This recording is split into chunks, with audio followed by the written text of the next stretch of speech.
Hello, hello. Happy Friday. Hey, Carwin. Hey, Two Can Play. I'm not ready. Oh, you're ready for temperatures to plunge by 20 degrees overnight? Sheesh. Sheesh.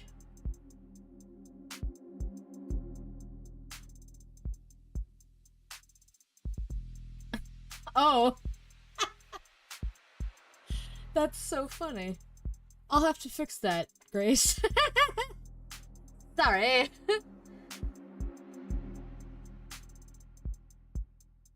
Okay, that worked. I guess it's because you included the emotes. That's very funny. I'll see if I can make sure that fixes itself. Anyway, you playing Hades. Enjoy. Enjoy to can play. Have a good night. Have fun with Hades. Hell yeah. I haven't played too much of Hades, but it looks quite fun. Alright, I got my tea steeped. I think I got everything else all hunky-dory. Accidental bork. The best kind of bork. Oh, Hades 2! Very nice, very nice.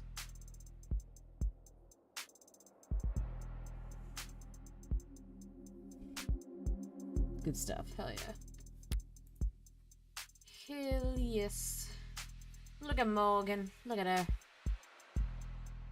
I still need to play the first one. I need to play more of it. I actually bought it on Switch not long ago. The first game. But no, I have also not gotten around to it. I still need to play a lot of games. Same. There's too many games that exist. I can't play them all. I enjoy what I can, but oh, there's so many games. Tonight we're gonna enjoy some of the Devil episode 2. We're going back into the trial. Back to the courtroom. With some new information.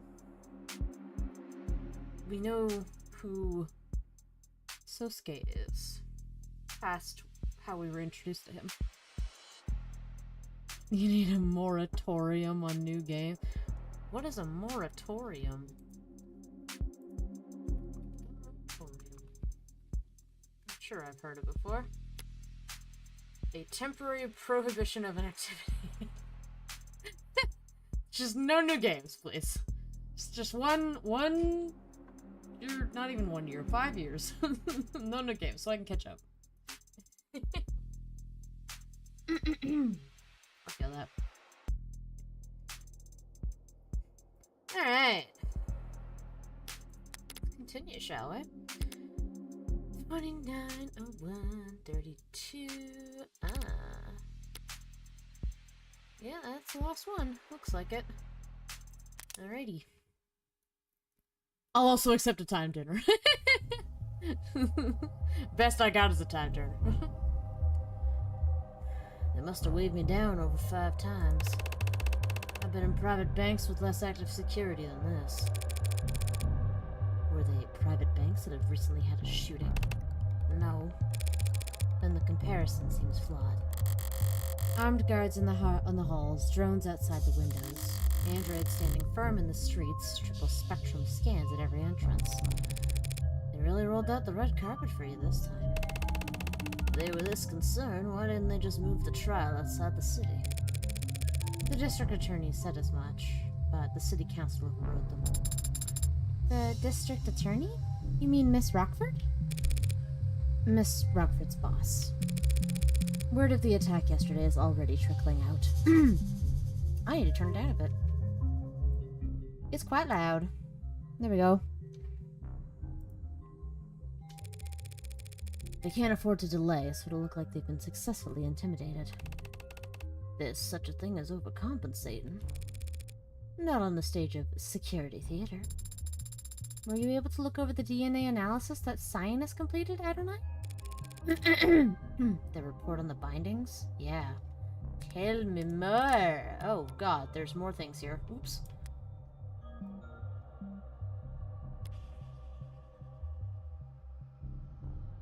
VWRP. Hey there, due to ongoing controversy following the suspected suicide of inmate Jay Gallet, search for this term are temporarily blocked. When did I hear this term? Okay. TAD? Oh yeah, right. Type 1 abnormal diabetes. Evidence. Party cloth bindings found inside the room where Sosuke was held, stiff with dried blood and clearly cut with something sharp. A series of forensics DNA analysis conducted by Cyan as follows below. Sweat matches the DNA of subject A, Ikaria Sosuke. Skin matches the DNA of subject A, Ikaria Sosuke. blood matches the DNA of Subject A, Kaori Sosuke, and Subject E, Smiles Heavens Miller. Oh. It was from Miller. Okay. Or well, Miller's blood or something got on it. Yeah. Fair enough. Okay. Means he probably went near it. Kidnapping resolved. Oh yeah, I think we read this before. In our apartment. If I recall correctly, Cisco, when you tried explaining to Sosuke what the prison experience would be like, the work release program game came up. Ah. Okay.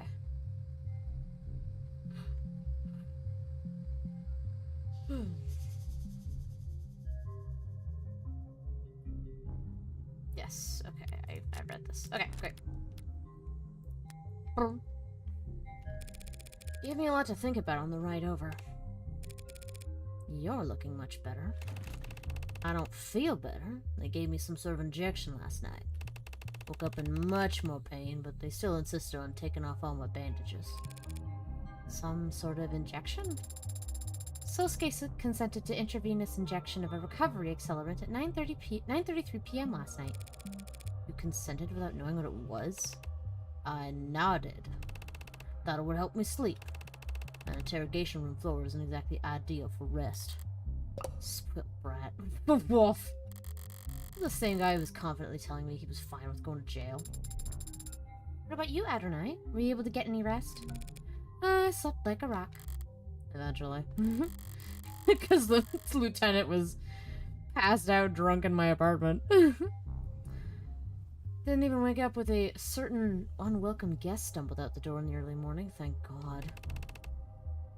But it was an accelerant, huh? I thought there was something familiar about this discomfort. They gave it to us back in the military on occasion. You heal up faster, but it still takes the same toll overall. Explains why I feel like all my bruises are fresh. I forgot about Drunk Rays. Oh, I didn't. I loved it. Why'd they wait until now to start giving Sosuke medical attention, though? Emma must have realized it was getting a bit silly. Trying to accuse you of murdering 5 people when you look like you'd been thrown through a windshield. Don't worry, Sosuke. You're still handsome, even without the rugged edge that your injuries provided. Whoa! She's very honest. Hearing that, oh, boy, he blushing. That's a lot of blush. Doesn't make me happy, you know. Why are you blushing? Sarah would. Sarah knows what she's about. It's not like you're spotless. You still have a mark under your left eye. Beauty mark. Hmm? No, I've had that since birth. Oh. I was told that it's charming. What? Sorry, the cat meowed. Why'd you bring it up? Is it not charming? So needy. Oh my god. He's like, does my hair look okay? Oh! There's our people.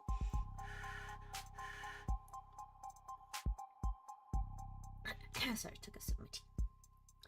Thank you for clarifying that for the court, detective. That was the same story he told me yesterday down in the lower wards. He and Reyes were the second on scene, so they focused on clearing the lower floors before meeting with Rogers. Good to have it on the record, so I can look it over. Good. Testified he and Detective Reyes arrived at as the second pair of officers on scene. Rogers had already apprehended the suspect, so we focused on securing the area. Sunshine and I cleared the first floor, all the rooms empty, but one door unlocked. As for the next item on the docket, calling the defendant to testify. Seems like it's gonna be a nothing burger. Not entirely, Your Honor. My client waives his right to decline. Does he now?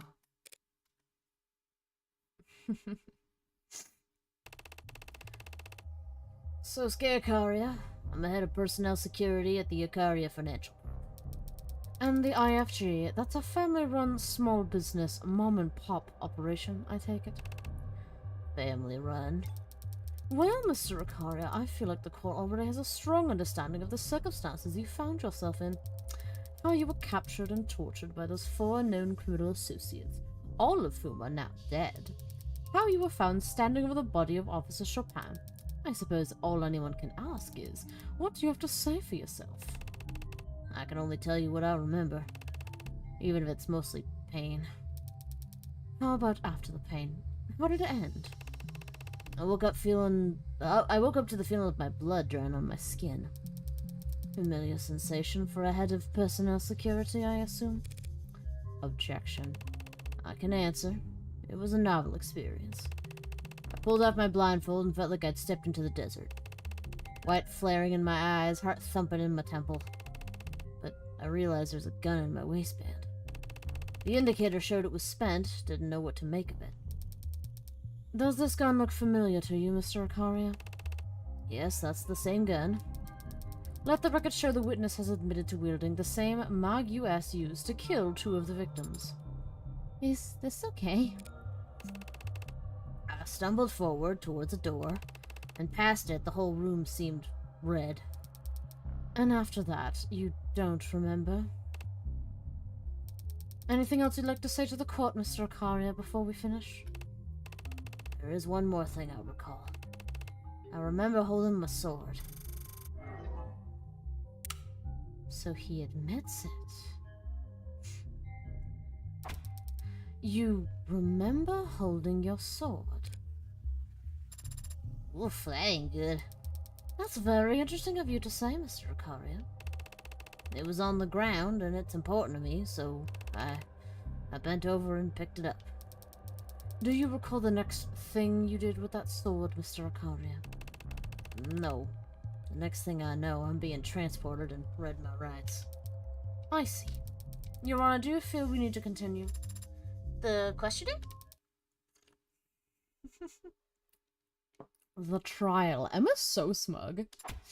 Ouch. Ready to begin cross-examination at any time, Your Honor. Oh, this will be difficult.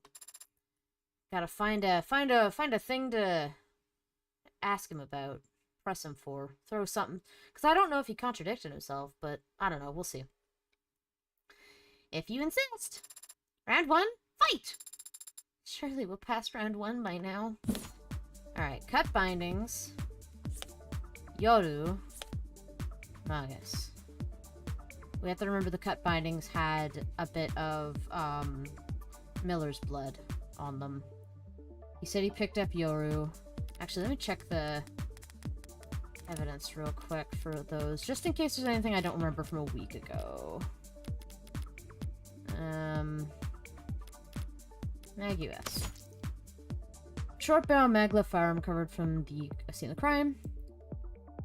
Modified to an illegal extent, the slugs fired detonate after penetrating the target.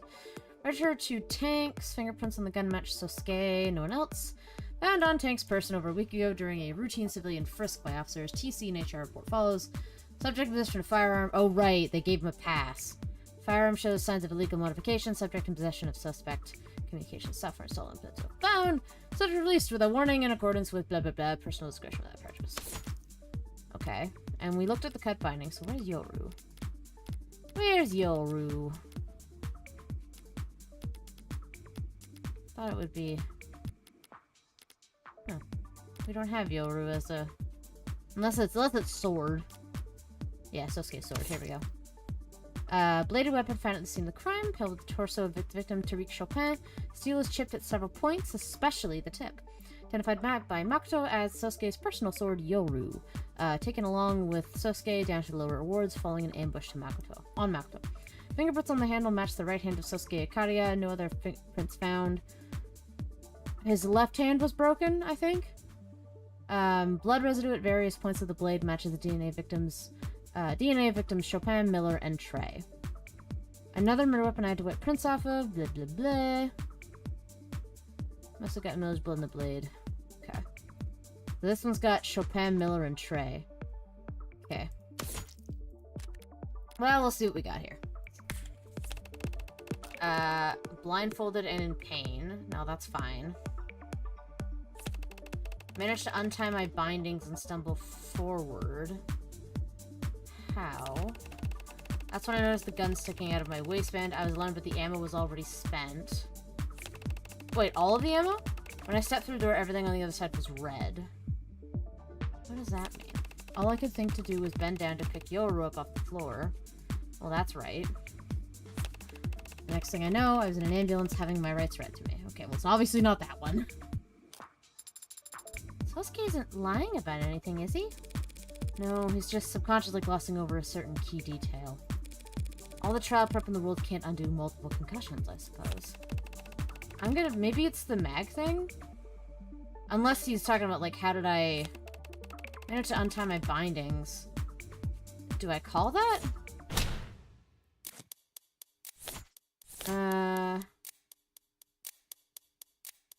Oh, shit. Actually, an interesting thought just occurred to me. Ah, shit. I'm sorry!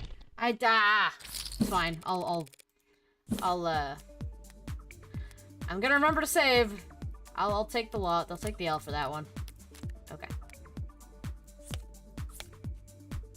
Because what would he... Because he said they were cut, so how would he have... Well, I mean... How did he untie himself with a broken hand? And... Hold on. I'm gonna try to call that one, and if it's not, I'm just gonna... Alright, here we go.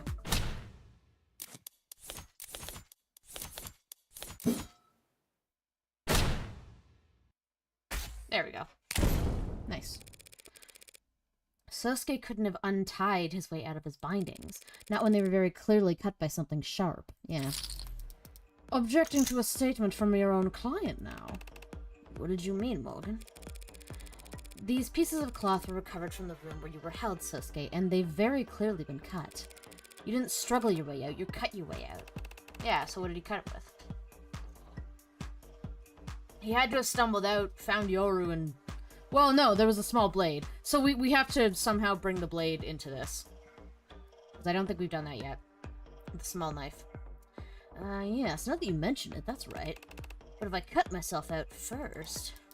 Your Honor, the people ask that the defense do their testimony coaching before the trial begins from now on. As it stands, this has been a colossal waste of time. Yeah, I mean, this detail probably isn't important, right? It's very important, Your Honor. If he used a blade to cut himself free from his bindings, that means Sosuke couldn't have gotten free until someone handed him a blade. Meaning that the people's theory of a daring escape mid-interrogation is... Oh, well... is doing just fine, thank you for asking. None of us in the court here today seriously believe this man or his memory can be taken as the truth. Then forget him and just look at the bindings. They're hard physical evidence and they had to have been cut.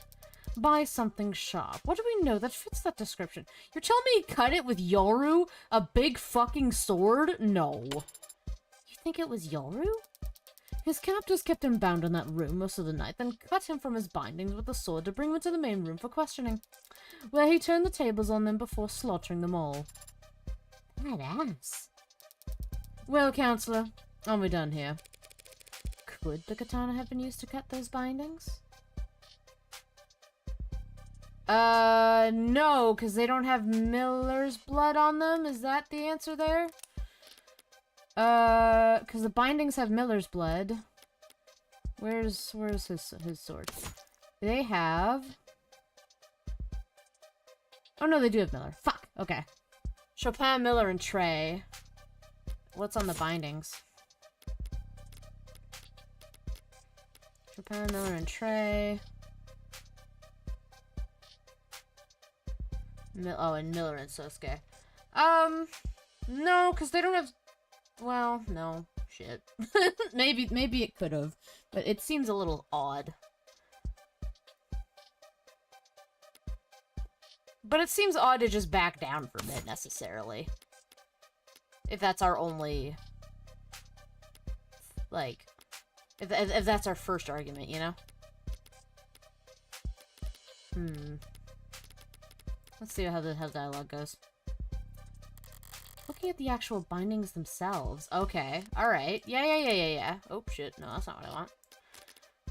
So what did I miss?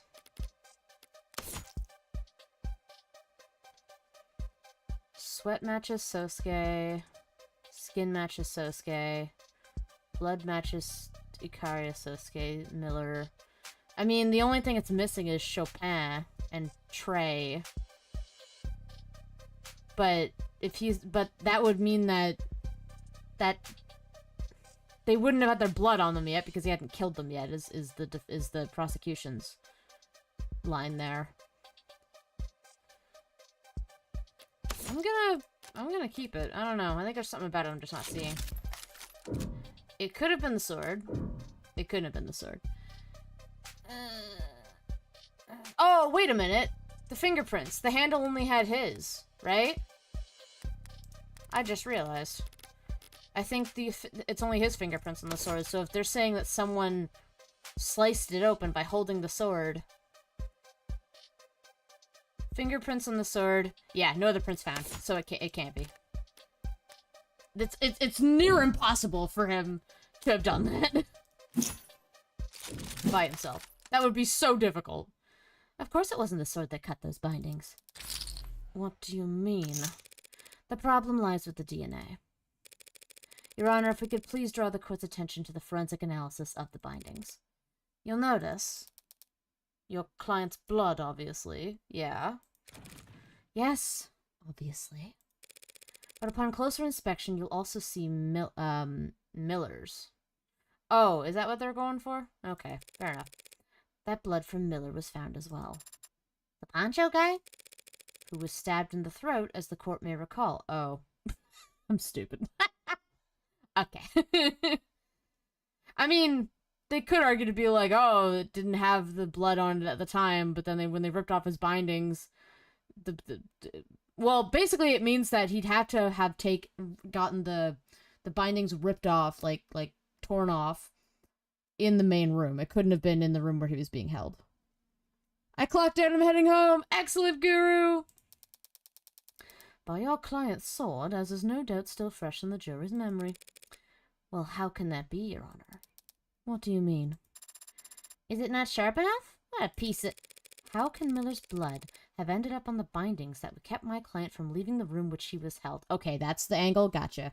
So yeah, if it had... But then they're probably going to be like, yeah, well, they could have taken him out and then ripped the sword in the other room... Ripped the bindings in the other room. They're probably going to argue that. Unless Miller was killed before my client was ever cut free. That's... kind of a big deal, isn't it? I thought so, at least. She's lying. That's not possible. Not probable. Yeah, here we go, Emma. Alright. You thought wrong, Counselor. It's true that the katana has blood from Miller's stabbing on it. And I'll admit that it's surprising to see his blood on your client's bindings. Miller's autopsy shows he had no wounds besides the fatal puncture in his neck. So the bindings on my client had to have been intact at the time Miller died. But those bindings didn't need to be cut before your client could kill him. What? If your client's wrists were left bound for questioning, he could have stolen the gun, killed Tanks and Creed, then picked up a sword, as he just stated in his testimony, and set to work. Do you think my client was drugged and beaten before killing 4 men with his wrists bound? Oh my god, really, girly? Hardly impossible for a man with his talents. And there's no other explanation as to why he would have cut his bindings with a sword that, as you insist, must have already been used to kill Miller. No other explanation? Not even if he used something else to break out of the confinement? Used to search for his head, only partial prints found. Boop, boop, boop. Your knife found scorched in an alley barrel, A, B, and B blood. Stab Miller in the throat with it. Found where Soski was held, contains non-lethal anesthetics, effective regardless of mod. I mean, I would bring up my knife, because at least we found it. What if my client had simply used this to break out? What the hell is that? Way overcooked, from what I can tell. It's a murder weapon, Your Honor. One recovered from the scene of the crime. That knife. Yes, that's what I grasped when I first woke up. That's impossible. What she said! There's nothing about a knife found seared to perfection in the ARC's data. Is it overcooked or seared to perfection? This knife was not found inside the building, Your Honor. I retrieved it from the alley immediately beside it. Your android did? Need her to submit video evidence of the entire afternoon to verify it. Doubting Thomas? It's not the android. I'd have trouble taking at her word, Counselor. What forensics have been performed on it? There are no fingerprints remaining, and the DNA present in the blood is too damaged to be of use. But I have identified at least 2 different blood typings. AB negative and B negative, Your Honor. Your Honor, the people... Oh. I meant to check profiles. Sometimes they list blood type. Okay, so... A positive. Creek. O negative. What was it? AB negative and... Hold on. AB negative and B negative. Who's got it? Who's got those? Desuke? O positive. Diamante. Can you imagine? Han. O negative. Kim wasn't there. She's AB positive, doesn't matter. Wow, there's not a lot of people with these. B positive, nope. Alpha nope. Who's Masters? Oh yeah, right. Oh shit! Wait, what?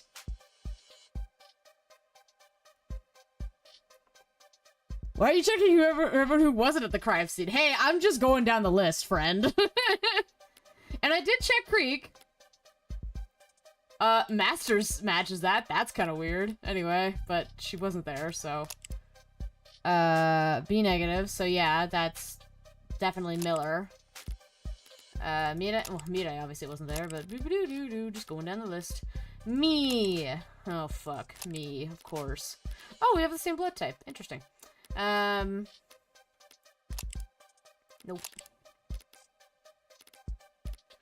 Yes, because he was stabbed in the throat. Yeah, that we knew. Rockford. Damn it. I wish. Oh. Mr. Huey Rogers. Interesting. I mean, it probably was my blood, but he did rush to the scene after.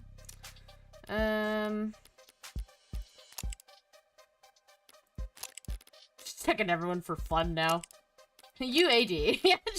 Sarah. Oh, okay. Sosuke's also got AB negative. Fuck. So I think... It looks like it's only Miller who's the... Yeah, Miller's just the B negative. So... None of Chopin's blood. So it's Chopin... I'm just gonna rule out people who weren't there. Chopin, me... Rogers, and Sosuke. I think that was, yeah. And Miller. Okay. Your Honor, the people are... You didn't bleed though, right? I mean, yeah, yeah, no, I don't think Morgan was injured.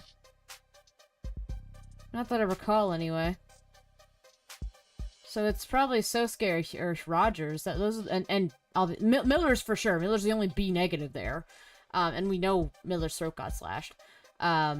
So it's really Sosuke or Huey or Rogers. They are, of course, interested in forensic analysis of any evidence that seems pertinent to the crime at hand, but this was retrieved from an alleyway dumpster. A soot-filled drum near an alleyway dumpster from an alley in the lower wards. Without strong evidence linking it to the crime, I see no reason to entertain the idea that this is some kind of 4th murder weapon. 3rd murder weapon. What? The bat was post-mortem. The point still stands. Well, how about it, Margie? Any link between this totally not suspicious fire-broiled knife and our crime? Or should we just throw it back in the garbage? Again, it was a soot-filled drum by the garbage. Of course, I have more to go on than mere proximity, Your Honor. I have proof right here that this knife was what Sosuke used to cut himself free. Oh, shit. Arrested with numerous injuries, cut on left hand, bruises and welts otherwise. Sosuke's katana. Sosuke's wrist cut with a sharp implement, blood from Sosuke and Miller present. I mean, the bindings themselves would match both of their blood types. But what are the numerous injuries, cut on left hand, finger, bruises? I mean, yeah? Yeah, I think so. The bindings, what of them? They were clearly cut with something sharp. Yes, we've been over that. Oh, Morgan, honey, no! And the knife is sharp. I'm not going to walk in circles. Okay, fine, fine, fine.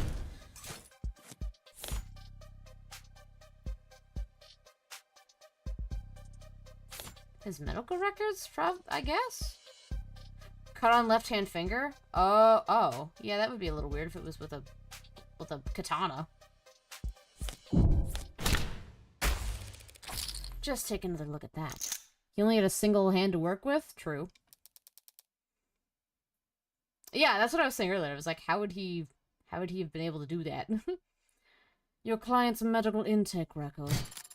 Little late to still be drumming up sympathy, but if there are shirtless photos in the file, I suppose I have a duty. Oh my god, 84.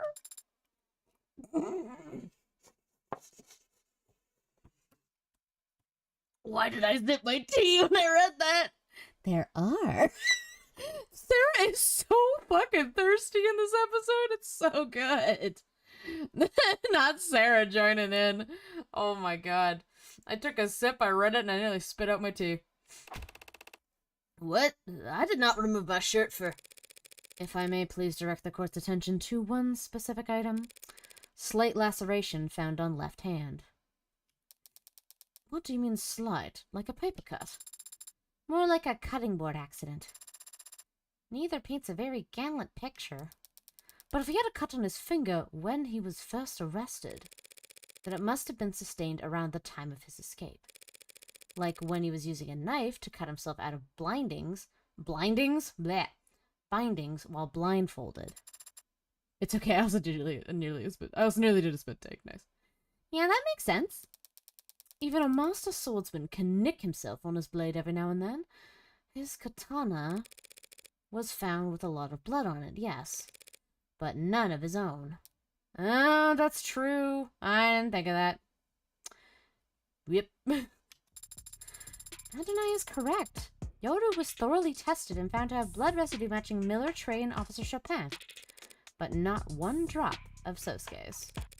Meanwhile, we have a knife right here, ready to be submitted into evidence and studied under every microscope the state can find, that just so happens to have Sosuke's exact blood type on the tip. AB negative, not blood type. Doesn't match anyone in the case's full file except for Sosuke.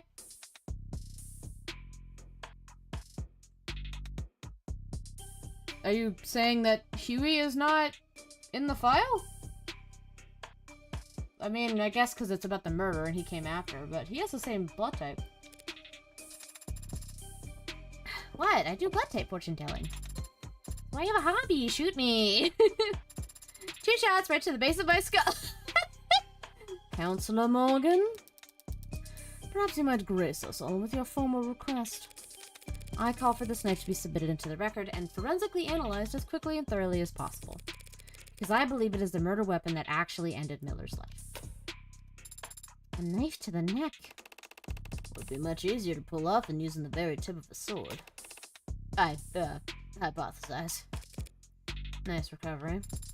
Perfect Ukemi. In other words, then, you're asking for the medical examiner to reevaluate whether this knife might be a better fit for the wound in Miller's neck. Yeah, did you just repeat what she said, but slightly rephrased? A conversational tactic to surpass Metal Gear! It's worth repeating, Your Honor. Man, there are a lot of references in this episode. It's great. Because the people understand the full weight of what this knife implies. It can overturn this entire case in an instant, depending on what Sato finds. Emma's repeating what I said because she's stunned. I just flashed her my hand and it was the one cut away from a full house. The people have no objections, Your Honor. This trial requires that we fully examine this new piece of evidence. Cool. So does someone have her number? Is there a group chat for a room for everyone who works in the government, or...? Dr. Sato is already on her way. So there is a group chat and I'm not in it. She'll begin the examination as soon as she arrives. Guess we just slack out till she's done then. It occurs to me, Your Honor, that we ought to thoroughly examine why this possibly critical piece of evidence was not found during the police's investigation. The investigation and preservation of this crime scene was a joint effort between the police and Siena Security. Then perhaps our next witness can shine a light on the source of this deficiency. And we bring him in, Mr. Rogers again. What's happening? Oh, Han. Hello. Adelaide Hahn, site manager at Siena Security. I served as a supervisor for the scene of the crime in case 356319B. Ow, can I call you lady? Nah, babe. Oh no, she was kind of like, oh, babe, what should I call you though? Yeah, she was like, I don't know if that's Cockney, but, no, babe, but what should I call you though? Well, you can keep calling me babe, or... You address the adjutant as Your Honor. Awfully cold name for such a hot...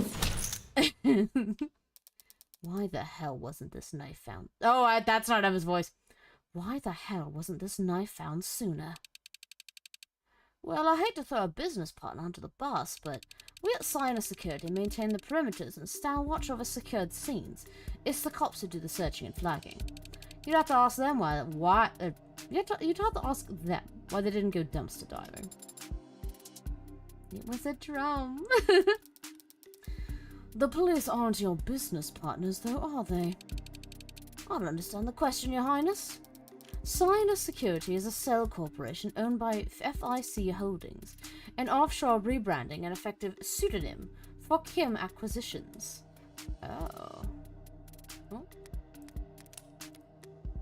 Cell Corporation is a informal rather than legal label for a business that operates without any clear explicit knowledge of who its parent or sibling companies may be. Name comes from late 19th century and early 20th century covert cell systems, often employed by terrorist or paramilitary organizations.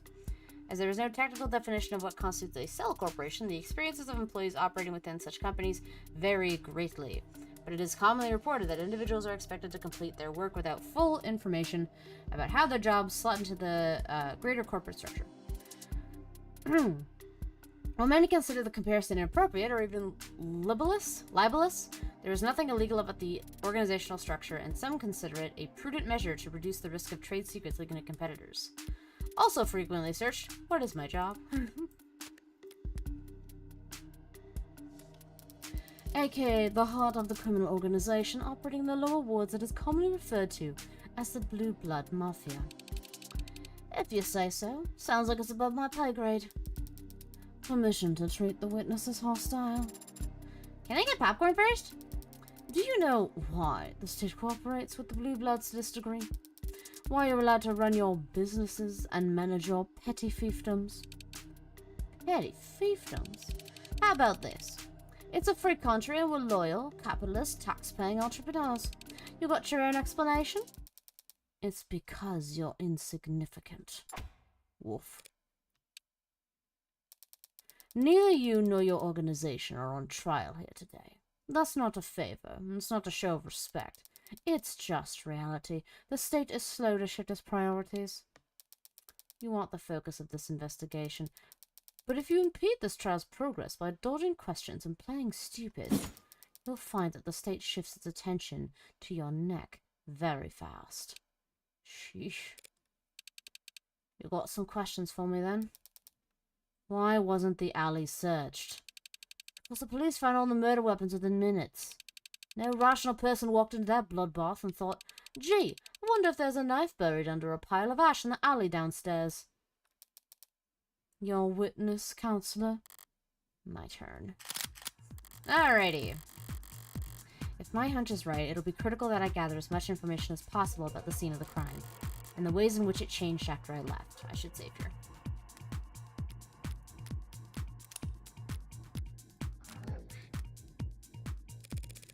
When did Siena Security first arrive on the premises, ma'am? Midnight. Okay, 5. About 2 hours after my client was... About 2 hours after my client was arrested. You're sure? Checked my messages and saw the time right on my phone when we got there. You were there yourself. Trouble with being a site supervisor, you got to stay on site. A lot of naps in parked cars. Let's have a few details about the building's setup when we first met. Time to get it on record.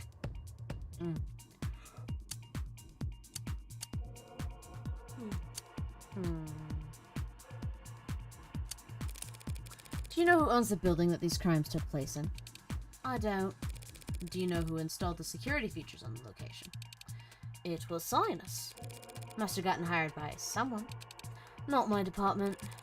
You recognize some of the handiwork. The front door was Sinus. The individual vault room locks too.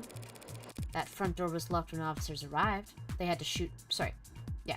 That front door was locked when officers arrived. They had to shoot it open.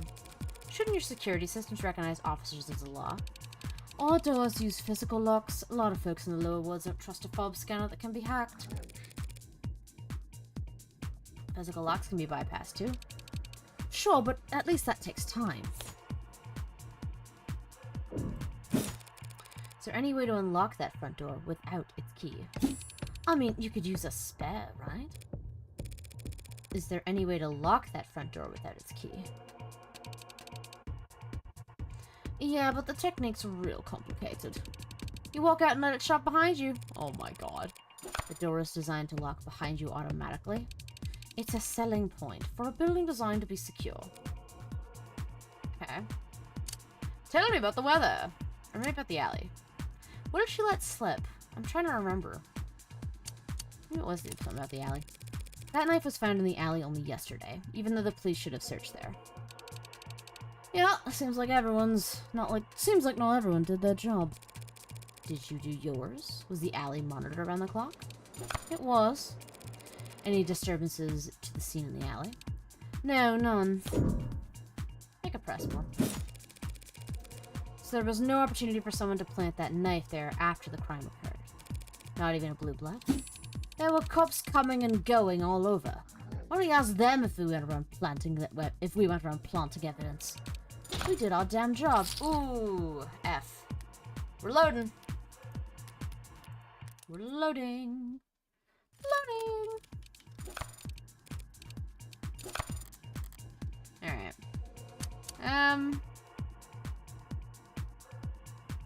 Curious about the night's weather.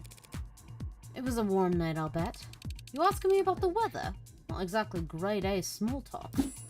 Relevance, Your Honor. I was trying to be polite, but if you insist. Were the windows open in the building when you arrived? There's a lot of windows, not sure. The crime scene in the room directly below it. Were there windows open?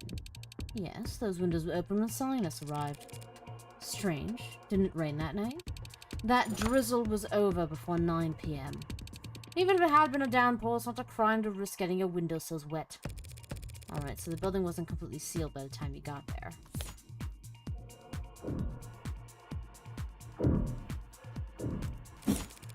Why was the building made soundproof? Dunno, I'm not a building inspector, and I got the impression this wasn't a place that cared about certifications. You oversaw the site for days, and yet you can't tell the court. The witness has already answered, Your Honor. Witness that knows when to stop talking. At least I'm no worse off for having asked. Let's talk about building security! Alright, we already read this. 18. I'm gonna try 3 more. Oh shit, okay. You know what? I think I actually have to flick the alley first and get her upset.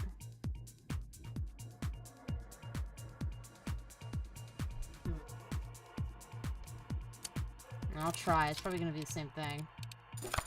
Oh shit. I'm gonna stay. Thank you, that was a very enlightening conversation. That was not Morgan, it's fine. But it raises just one question. Whoever could have gotten inside the building before Chopin and Rogers? Nice. The hell are you talking about? Your Honor, perhaps Councillor Morgan might narrow down her absurd attention-grabbing claim first, so that the people can properly eviscerate it? Oh my god. Yeah, what she said. Someone got into the building before Chopin and Rogers did. That's become obvious. What are you talking about? The only way into that building was through the front door. Chopin had to shoot it down. Are you suggesting that he didn't even try turning the handle? Are you suggesting he didn't even try turning the handle first? The front door wasn't locked. Oh. How did I was let in? No, the front door was locked. Cause, yeah. Unless he's suggesting that they unlocked it in some other way. Oh, unless... No, that's still saying it was locked, though. Where are we at? So, Morgan's now saying that she's trying to... So Han told us a couple things. And we learned that the windows were open. And now Morgan's saying, like, well, someone got in to the building before. So I can either say, hey, the front door was locked or it wasn't locked. It was locked, though. I just feel like maybe they got in through that unlocked door, you know? The door was locked when the first cop showed up because he shot through it, right? Yeah. Yeah. No, the door was definitely locked when those two arrived. The witnesses testified the door is designed to lock itself automatically. Because when you unlock it and you walk through, it locks behind you. The unlocked door was inside the building, it didn't lead outside. Yes, but I was curious if there was any way maybe there's like a secret pathway or something in there. It was just a theory, I wasn't sure about it, but... If it didn't lead outside though, like if it was like enclosed in the space, then that's fair. Ah, but it was unlocked when Ray showed up because it had already been shot. Right. So it's impossible for the door to have been left unlocked. As you say, but in that case, if we know that the front door was locked all night, and we know that the master key was found on Creek's body on the 3rd floor, well, Han mentioned you could have a spare, so like, a spare exists, who would have a spare? And also the windows were open, like, then where do I even, what the hell are you trying to say anyway?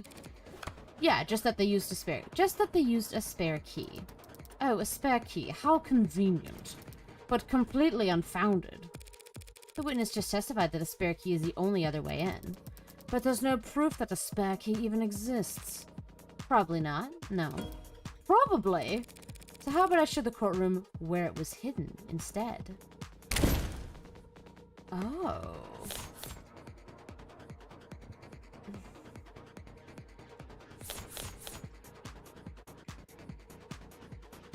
Signs of it. Oh, signs of it being moved? Couldn't have been under the dumpster.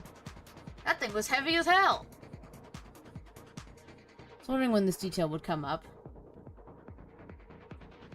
About the... What detail specifically? Connects crime scene to room immediately below the sound system. Well, it's not that. You're also thinking it's the dumpster?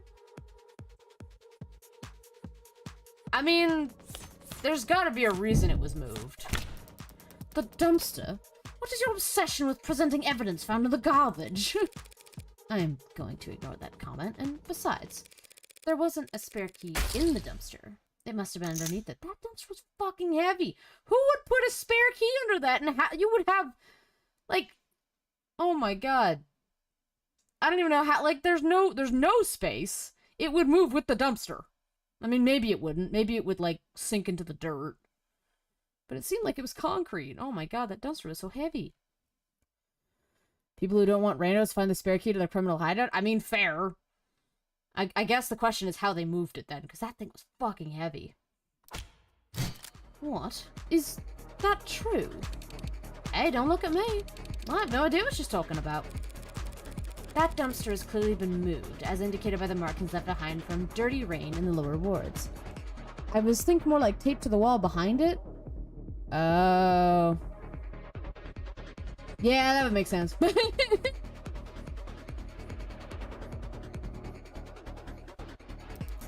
We can all see those marks, Counselor, but it could have been moved at any point after the last time it rained down there. The witness just testified that the last time it rained was 9 p.m. on the night of the murder. Yep. So what? Your claim is that a spare key to the front door was left underneath the dumpster? Not so dissimilar from leaving a spare key under a potted plant. Or a set in stone, or a biwa statue. This isn't anything like either of those examples. That dumpster is massive and its wheels are long gone. Correct. So if anyone had moved after the police had arrived, the cops definitely would have heard it. It was moved after the rain stopped, and before Chopin and Rogers got there. That narrows it down to sometime between 9 and 10 p.m. And of course, someone would only bother to move a dumpster that heavy if they knew what they'd find underneath it. Okay, alright. Someone like... who would know?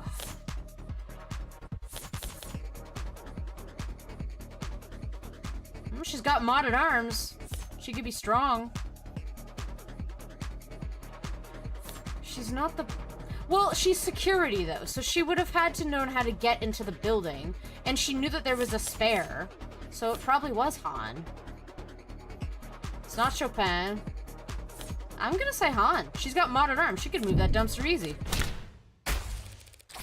It had to be Han, of course. Is Han the culprit? Ooh, maybe.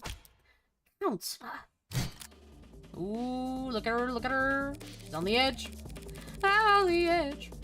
As a known associate of the Blue Blood Mafia and an employee of the security company who installed the front door at the crime scene, yeah, she would need to know where the fucking spare key was. She'd have to learn exactly where to find a spare key. That dumpster also happens to be incredibly heavy, but I don't believe this witness's mod documentation has been submitted to the court. Could you estimate for us your approximate lifting strength? She swore. You lift with your back, not your arms, lady. Pushing strength, then. Me? I couldn't push over a flower. Incorrect. Fact is, you're just bullshitting. There's no proof for anything of what you've said. We could check for your fingerprints on the front door. You'll find them because I've used it plenty of times. It's my job. We could check for your fingerprints on the dumpster. That thing's filthy. You'd get nothing but partials from a bunch of unlisted and addicts and whoever else stumbling around in that alley. Would we? Dunno. But after you do, I might just recall how I nearly puked when I saw that crime scene, and how I might have stepped out into the alley to catch my breath. Would you believe I rested my hands on that dumpster then? This line of questioning is unproductive, Your Honor. Counselor Morgan cannot substantiate her theory because the fact is, there's nothing strange about Han's prints being on any centimetre of that building. Not when she spent nearly 2 full days patrolling it. True, fingerprints won't be enough. I need something more impactful. What was up with that dumpster? Is that evidence? Dumpster.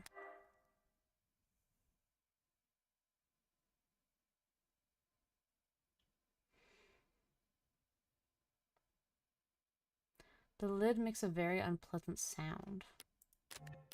Okay.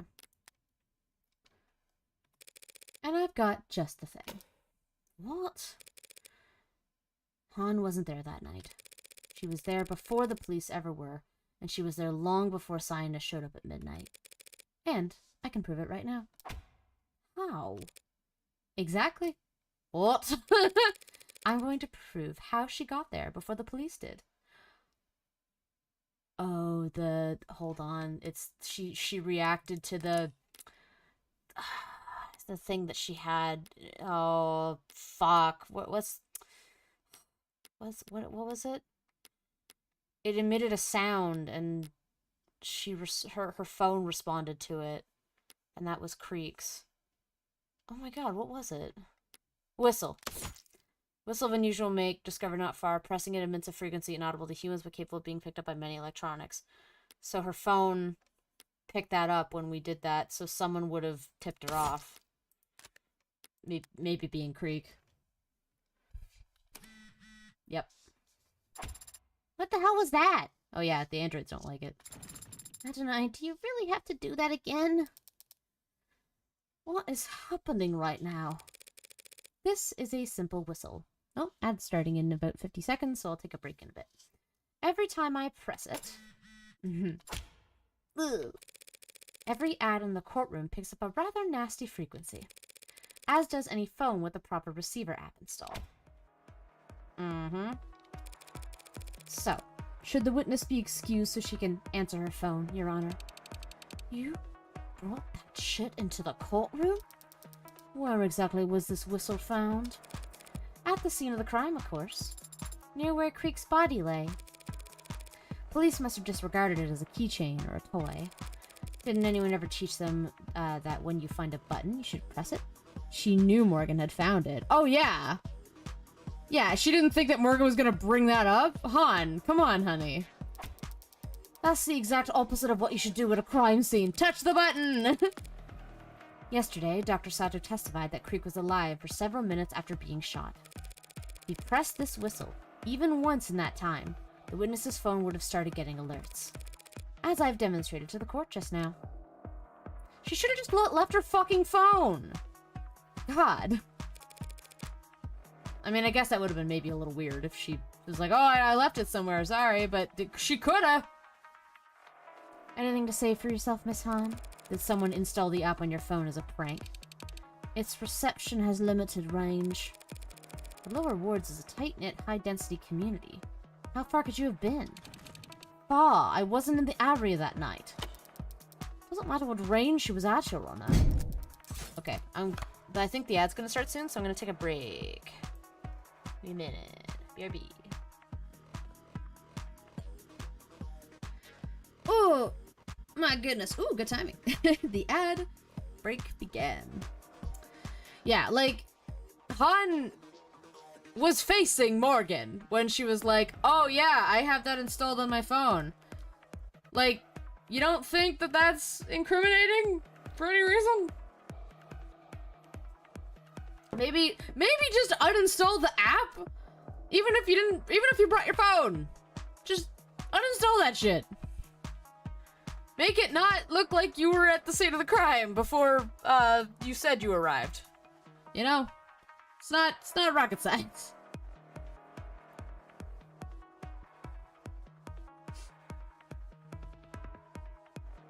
Would be interesting if it was Han after all, though.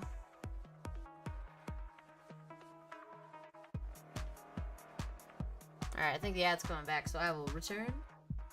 Right about now. We will head back. Alright.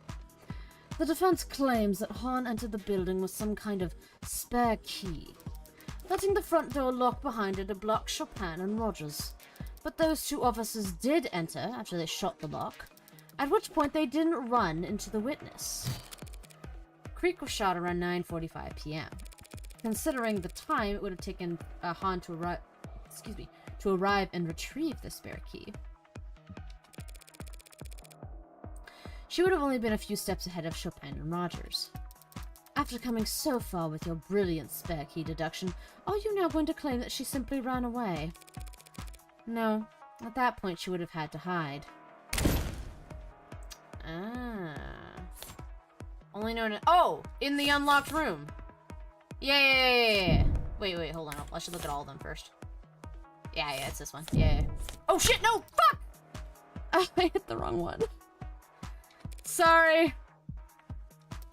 No, I meant the other one. Sorry. I clicked it wrong. Okay. Man, how many chips do I have left? I don't know. I don't even know what my life is in this game. I don't know how many— can I check how many chips I have? I don't even know. If you were going to get the wrong one, I should have at least chosen the dumpster. That would have been very funny. You're here! Hello, Guru! Welcome home. Welcome home, my friend. What did you miss? So we're back in the trial. We are now questioning Han. Han has testified. And we are currently trying to prove that someone was at the scene of the crime before Chopin and Rogers arrived. Basically to suggest that someone came in with a knife and killed a bunch of people and Sosuke wasn't the murderer, which technically was true, but not me. It couldn't be Morgan. So we're trying to suggest that, and Han has just told us that the only other way that you can get in to the building is with a spare key. And we're actually trying to prove that Han got there early because I think we think someone tipped her off with that little button, you know, the thing that emitted the weird frequency, and she was like, ah, my phone is picking it up. So they know about the knife now. Yes, so we've brought the knife forward as evidence. Because we found it in the dumpster, or near the dumpster, in the last stream. And we showed that it has both Miller's blood type on it and Sosuke's. No, not so. Yeah, Miller's and Sosuke's. Masters is the real killer, JK. So yeah, so right now we're trying to prove that Han got in because of this. There was that unlocked door. So we're saying that she had a spare key and to get into the front door, but that she hid in this room. She unlocked it herself and got in. Since they didn't see her, logically, we must conclude that she hid in one of the rooms on that floor. That is logical, but it's also entirely conjecture. I think that's the first typo I've spotted. Dang it. Oh well, can't be perfect. Not this time. Detective London's testimony established the possibility. Yes, I'm actually going to save, too, before I forget. Save here. Remember what the good Detective London testified earlier? Rogers had already apprehended the suspect, so we focused on securing the area. Sunshine and I cleared the first floor, and all the rooms are empty, but one was unlocked. Yep. Can you teach me how to speak brackets out loud later? 2 police detectives have sworn that one vault on the first floor was found unlocked. Unlocked, perhaps, by a spare master key? Oh, master key. Yeah, it could have been. Whoa! Is that some kind of big deal? Your Honor, what Councillor Morgan is proposing would put the witness behind Officers Chopin and Rogers as they proceeded upstairs.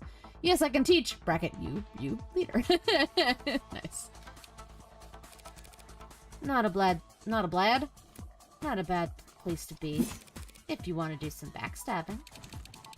You've got to be shitting me, that's... Bring it on, Emma. That's some creative geometry you're employing, Counselor. Imagining the witness as someone getting positioned behind Tariq Chopin, yet somehow remaining invisible to the eyes of Officer Rogers. I mean, yeah. Okay, well, are they saying that Rogers, like, looked through the whole area? Maybe he didn't look very hard, okay? He doesn't seem like he's all there. Oh, that's non-Euclidean crime scene recreation. Very novel. I don't know why, I still think Rogers is the more likely suspect compared to Han. Yeah, I mean, he got really upset near Sosuke. And it seems like he's... It seems like he could very easily play up the... like, I'm nobody, you know? Even though he's a mastermind. Even though the game is definitely pointing a big fat finger at Han right now. Yeah. Her insult sounded really smart, so I'm inclined to agree. Thought I had something, but when I try to put the cards on the table... I don't know, he seems equally incompetent and suspicious. How could Han have gotten behind Chopin on the 3rd floor? Was Rogers distracted at the window? Oh, fair. Wait, no! What? She used the window! It connects to the 2nd floor, right? Didn't Rogers come up later, though? Oh, wait, did he? Oh, fuck, I don't remember. Does Rogers have testimony? Ooh. Not articles. I don't think so. No. Just autopsies and stuff. Alright, we'll see. Was Rogers distracted at the window, maybe? Or... Wrong question. I'm getting ahead of myself. I'm trying to work backwards at this point. I shouldn't ask what Han could have done to get in position where she was able to kill Chopin. I should first ask what Han would have done to serve her own interests. Your Honor, there's some testimony I'd like the court to hear once more. If you could access the stenography protocol. The what protocol? Was I supposed to be taking minutes for this meeting? I can recall any testimony you want to review, Adonai. If Han won't self-incriminate, then the only testimony that could give me a clue to her actions would be... Guru says, Rogers only goes to the 3rd floor when he heard Chopin's death, right? I think they entered together. It's been a while. Yeah, I don't fully remember what he said is the problem. Yeah. It would make sense. I get the feeling that he said, oh, like, split up and, like, we'll run a perimeter.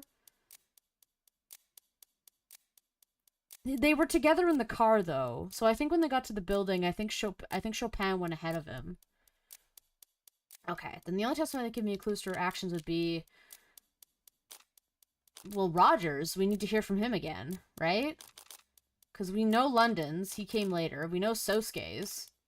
I mean, we could learn about those guys, but Rogers is probably. We're all talking about Rogers. Recite Rogers' testimony from yesterday. Start from after they entered the building. What are you fishing for? We heard a loud slam.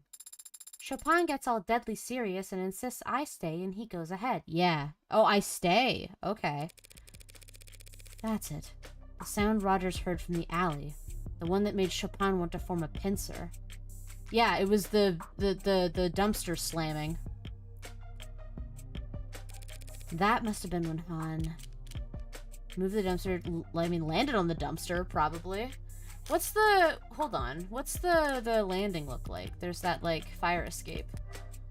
No, it's below. Okay. But if she wanted to get to the first floor, that would be an easy one to do. She just lands on the dumpster. The sound the officers heard was that of someone fleeing the scene. Out the window, down the fire escape, and onto the dumpster. It's a bit of a drop. Even a dainty suspect would make quite the racket using the dumpster lid to break their fall. Your Honor, if we have to entertain this thread of conjecture, might we at least ask for proof that it ends somewhere impactful? I hear ya. Counselor Morgan, take this one seriously. You're telling me that? What exactly are you accusing this witness of? Are you prepared to accuse Han of having murdered Tariq Chopin? That's tough. That's real tough. I don't know if I have everything. I'm gonna save. Because save. I don't think I have enough evidence to show that she killed Chopin. Especially because she says she doesn't wear gloves. So her fingerprints would have been fucking everywhere. I agree. I think there's something up with Huey. But he stayed. No, it can't have been him. Because...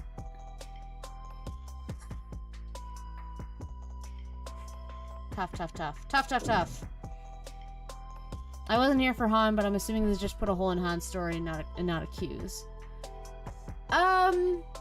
If he's the murderer, why would he tell the truth? Han does have a connection with the Blue Bloods. That this is... Well, yeah, she is Blue Blood. She works for the Blue Blood Mafia, I think. Like Sinus, the company, is a Blue Blood thing. I'd stay. Yeah, like, we don't have it, right? Yeah, I'd agree. We don't have it yet. Then maybe Chopin met with Han? Yeah, I think so. Because I think that was the... I think they were... They had the comms chat. I think they had that... I don't know. They had some kind of communication. If my theory's right, then it was the sound of Han fleeing the scene that caused the cops to split up. In other words, at the time that she left, Chopin was still alive. No, she's been uncooperative and has lied on this witness stand. But she didn't kill anyone. Huh. Oof, that was anticlimactic. I mean, perjury? Who even cares?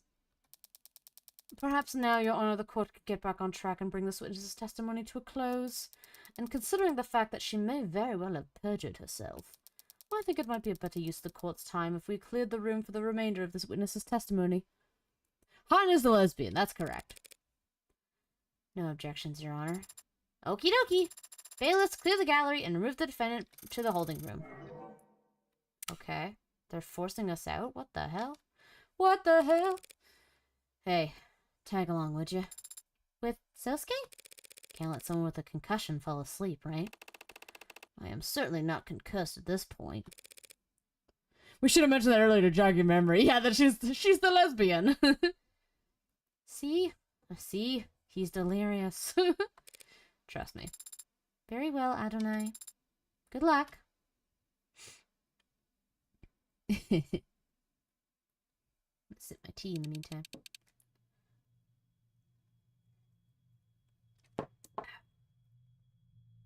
Oh, it's getting the music. Uh-oh. Or not music, just the atmospheric sounds. Place empties out faster than I thought. No gallery, no jury live feed, no bells and whistles. You just give your testimony to the defense, the people, and moi. Then when you're done, I get to watch them argue over whether or not I should add it to the record. So, you think I got something contentious to say? Sorry, but it's just gonna be more of the cold shoulder. What I think is that you're scared. The hell? Of what? You? Who? Who? You? An audience. What, the pigs? You think I give a shit what any of them think, says, does? Even if any one of them might leak what you say back to the Old Guard? What's an Old Guard? The ruling faction among the Blue Bloods who use young bloods like this witness as their cannon fodder. Yeah, she's a young blood, if you remember that term. Where'd you learn all that? You been to late dine special? Knowing Emma, she just learned all this from... Matter of fact, I did. What? Oh, okay.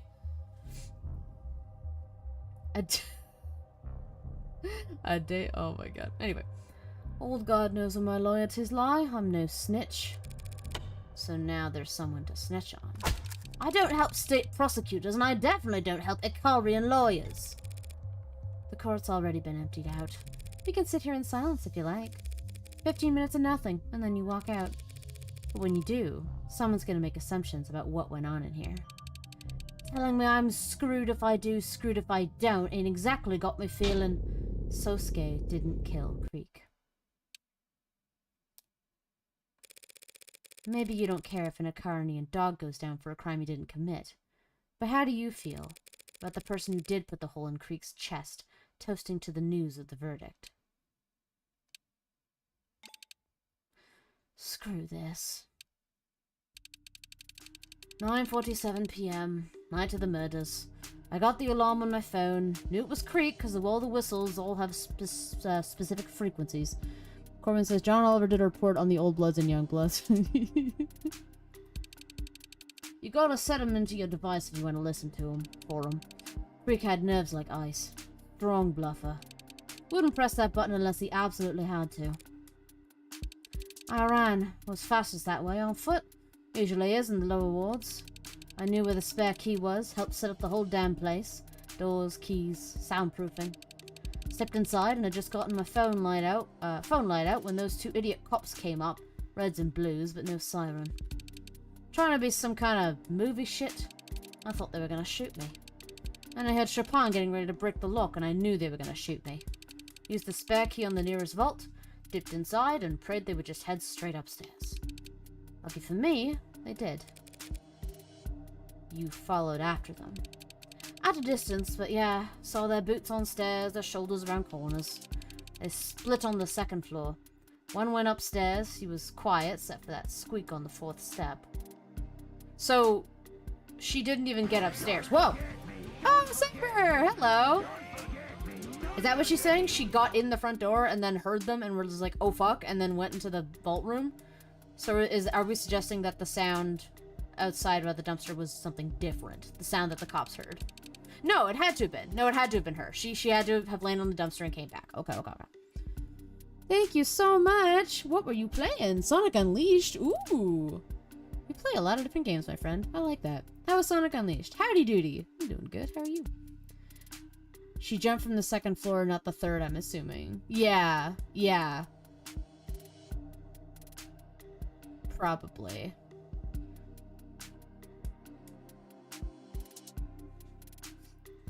Freak used to joke that was a valuable security feature.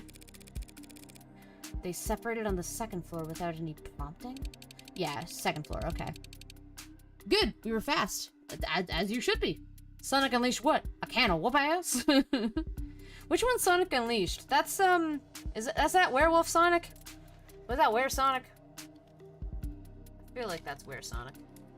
Which one's this one? Yes it is. He unleashed his werehog. Yes.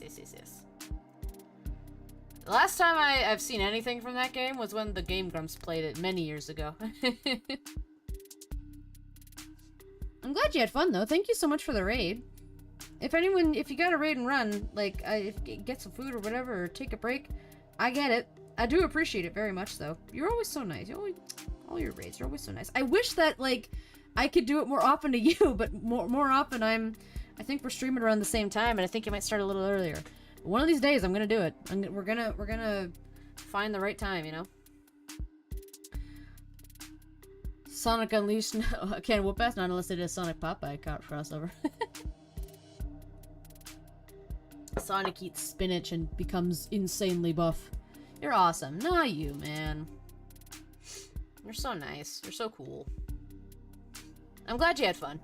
Plus, you're running on Canada time. Yes, yes I am. One of these days, Echo's gonna play a game that sucks and go rage instead. Yeah, I just stopped streaming. Oh my goodness. Other one was stomping around the second floor, so I was able to keep my distance. Always knew exactly where that one was. Guru says Echo moves to England solely so she can stream earlier in Raid Saber. Isn't too bad. I usually clap with a Canadian who is French. French Canadian! Ah. So she, or... I don't know why I said she. Are they, Quebec? Quebecois? My deepest sympathies, Corwin says, as a French person. As someone who is French.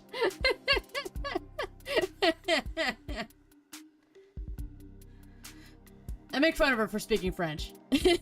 Tabernac. I don't even know, like, I know Quebecois is so different than,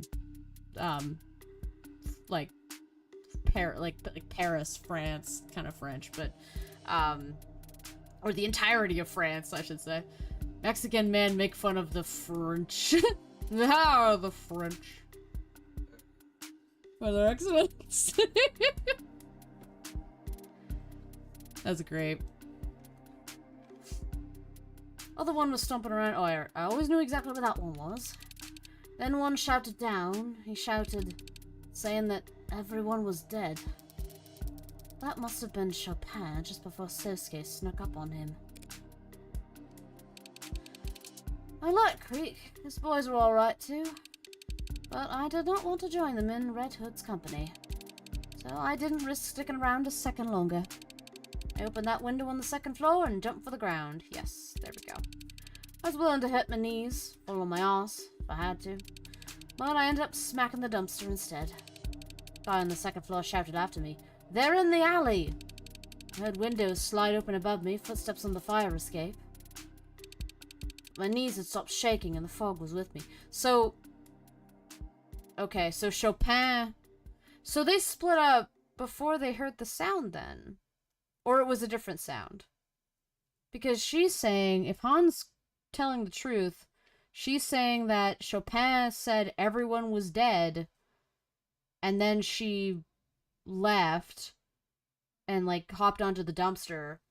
So that wasn't the sound that made them split up. Yeah. Yeah. Wait, before, according to Han? Wouldn't it have been, like, what do you mean before? Like, are you agreeing with me? I want to make sure I understand. A sign that Rogers is lying, perhaps, yes. So, because he was saying he heard a huge sound and that split them up, when in reality, she's saying they split up naturally and Chopin went ahead. Yeah. Interesting. But my knees had stopped shaking and the fog was with me. They never saw me. You're saying you never even set foot on the third floor? Not until I came back hours later as a sinus rep now. Where's the spare key now? Bottom of the bay at the moment. Hell of a throwing arm, as you can see.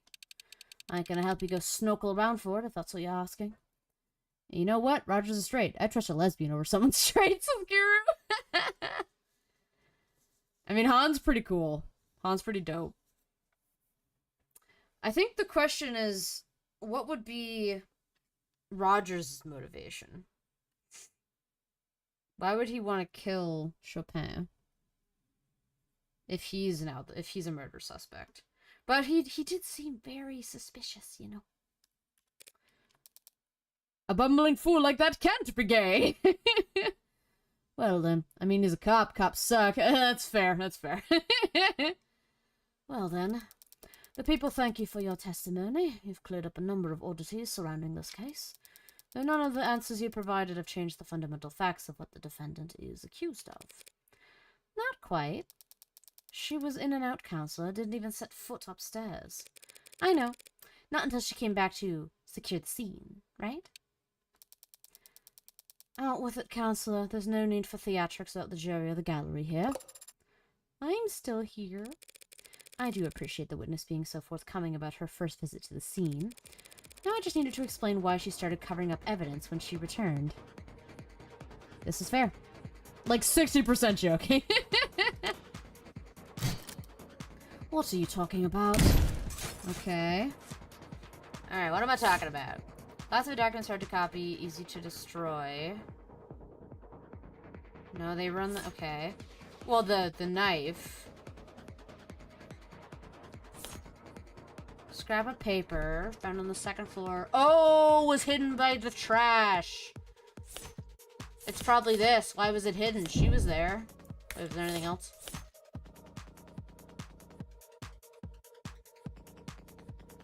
Or is she talking about the master key? Why would she want to toss that?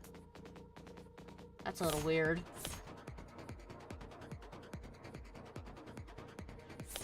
But she said hide evidence, so... I'm safe. It seems weird she'd want to toss that master key, but ooh. Oh shit. Oh my god, let me pick this up. Why go to such effort to hide one small scrap of paper? Oh, get out of here, early morning sense. Could someone ban them, please? Oh, the bots. Thank you! What is that? More trash. Seriously. Emma's like, what is with all this garbage today? That's exactly what it is. Trash. Garbage. Some idiot knocked over a trash can on the second floor. It's a big building. This stuff happens. Still don't want to answer? That's okay. I will. You covered up that scrap of paper because it implicates you as an accomplice. Oh, wait, because it's got the... No, not profiles. It's got the... Hold on. It's a common type of blueprint. Error code from the left room. We must miss blah, blah, blah. Have been exposed to natural humidity for some time. The red ink is already illegible, but a watermark remains visible in the corner. Yeah, CV, and it's red ink. Okay. Ooh, didn't see that coming.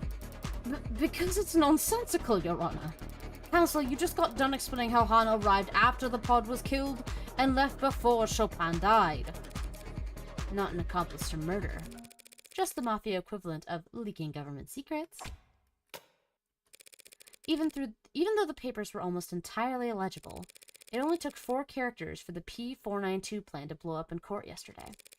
Years of blue blood planning, all down the drain, because Creek was reading something he shouldn't have when he died. But if he shouldn't have had it in the first place, one has to wonder where he might have gotten it. All because of that one goddamn watermark. Identical to the one on your business card. Oh, shit. Zionist security. You leaked the red ink? Damn. Dun dun dun! Creek never asked nobody for nothing. Dumbass was a giver. Gave money, food, blood, more than any of us. Enough that the weaker ones wouldn't have to get stuck. A guy like that never came to a two-faced con hostess like me and asked for help. That red ink is radioactive. Anyone caught with it, why would he ask you for it? Old God knew Creek was a charismatic, brave, smart person. Everything they feared in a young blood. But they also knew Creek made them too much money for them to just off. So the old God decided to wear them down instead. More jobs than any other crew, more responsibilities. Less downtime, no sleep. Keep them too tired to have time to rebel, then wait for them to screw up. So you can make an example of them when they do. Managers would do the same thing when a house got too full of themselves. Start to think that they were the ones bringing in the money, they were the ones who should keep it. Just put them on the grind. Grind them into dust. One old bastard had them trying to grab that Ikaria kid or whatever. Same time, another expected them to do some kind of arms handoff to a big shot. Sounds just like corporations. At least that was the rumor. Look, the point is, Creek knew they had a target on their back already, so they wanted some kind of deterrent. They could have dropped that red ink into any inbox in town like a tactical nuke if they had to. But maybe that's why they fired their missiles first. And it was tied to, what was on the other, yeah. The conference remained high value, but only the occasional page number. Yeah, they want to leak government secrets. Gotcha. Okay, cool. You think the old guard killed Creek? I don't think it was that pretty boy Hound nursing those broken bones. Did he off the Chopin guy, though? I mean, I'd kill a stuck-up spoiled prick like that for no motive, so... Did that answer your questions, Counselor? Not the most burning one. When did the scrap of paper arrive on the second floor? Wasn't there when I ran out that window. It was dark and you were panicked. How could you even have noticed? Paper's white. If you had seen it, would you have taken it? You kidding? No, of course I would have taken it. Would have eaten the damn paper to make sure. Why didn't you simply eat the damn paper later when you did see it? Removing an item from an ARC-scanned building would set off any number of red flags. And the first thing that would happen is they'd wind the clock back to see what it was. That's what I did. Looked back to see how the hell I missed it, but the damn thing was in every pick the ARCs had right from the beginning. Knocking over trash to hide it was the best I could do. Norwood survival tactics. Hide in numbers. If that scrap wasn't on the second floor when you left, but it was on the ARCs from the start, that means Reyes' body cam saw it by the second floor windowsill, the one that was connected to the fire escape. Your Honor, I believe we're done with this witness, even though all we've managed to establish is that... Oh. That someone went from the third floor to the second floor without taking the stairwell. Someone circled around. Oh. You got all that from one paper? Am I stupid? Just because those papers originated on the third floor? If that scrap was found by the windowsill, someone could have taken the fire escape. Exactly. Someone could have. But obviously they didn't, because they would have run right into Dr. Sato! What? She's done! She has some evidence, or DNA, or whatever. Maybe even an updated autopsy report if you care. Oh my god. Oh yeah, this game is full of references. I'm only catching like bits and pieces. She had a Metal Gear reference. It was pretty great. I heard that. So good. Should we let her in? Your Honor, you're the one overseeing the trial, so I can cry if I want to. Open her up! And kick the flirt out. Hey, Miss Morgan. That Icarian dog didn't kill Creek's pod. What was the reference? The updated autopsy report. That's an Ace Attorney reference. And earlier, the Metal Gear reference was, I can't remember what specific the line was, but it was referencing the line of, like, a weapon to surpass Metal Gear. No, he didn't. Gonna find out who did? Not your job, huh? Guess I deserve that. Finding Creek's killer is not technically my job either, huh? But if they're brought before me, I can promise I won't hold anything back. Appreciate the sentiment, but I'm not gonna hold my breath. I won't tell any of the other young bloods to hold theirs. Fair enough. Repeating things slightly rephrased was the Metal Gear reference, right? Yes. Oh, phew. Oh, my southern girlfriend. Hello, Sato. She's great. Phew. A lot of news to break. I'll leave the interpretation of the good and the bad to you two. That's cool, just imply I'm ugly, it's fine. Counselor Morgan's hypothesis stands. This knife matches Miller's entry wound. Well, how about that? And it matches the wound better than the katana, considering what we discussed yesterday. I'd be ready to say this is definitively the murder weapon used to stab Miller. But I've had no more luck with DNA testing than Sarah did. You weren't able to get anything? Nothing in the range of admissibility. However, like Sarah, I was also able to perform blood type analysis on the blade. And while I also found AB negative and B negative samples on it, I found one more blood type as well. A positive. Hold on. Where are you, bitch? Oh, right, his matches. Who else is A positive? Who else is there? Most of them are O. Oh no, he's A negative. What the fuck is A positive? Chopin? Chopin at A positive. Ooh, okay. I don't think a lot of other people did. No.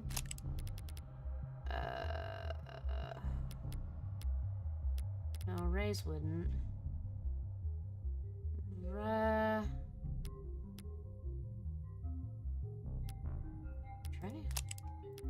I think it's Razor London? Maybe? No, he's B positive. Nah, she's A negative. I think that's Chopin. They're at the scene. Yeah. So he's O negative. Kim? No, she's AB positive. She wasn't there, but... I think it's him. Because I'm AB... Yeah, I'm AB negative. Chopin blood on the knife. Yeah, he's the only one we see. Alrighty. 3 people cut with 1 knife. That can't be hygienic. As long as you don't stick it in your mouth, you should be fine. A positive blood? Who was there that night that had A positive blood? Your Honor, these findings bring a rather alarming fact to light. If Dr. Sato believes that Miller was most likely stabbed by this knife and not the katana, that means that this knife was also the source of Miller's blood on Sosuke's bindings. So either my client killed 4 men while cycling between a gun, a sword, a bat, and now a knife with his wrists together, all before ever stopping to cut his bindings, or he was still in captivity when the Blue Bloods were killed. Which is true. But wait, that almost sounds like an alibi for 4 of the 5 murders. Ooh, here we go! This is not an alibi, Your Honor. Merely an increasingly strong shadow of a doubt. The jury can decide that for themselves. The facts surrounding Tariq Chopin's death still stand. Sosuke Ikaria was the only living individual in the room Chopin was killed in. Sosuke Ikaria is the only person with his fingerprints on the katana, something he corroborated with his very own testimony just a short while ago. And the defense's theorized fleeing suspect has already been revealed as incapable of committing any of these crimes. Yes. But, unfortunately, for the people's case against my client, there's evidence that completely overturns our understanding of how Chopin died. The blood on the knife, right?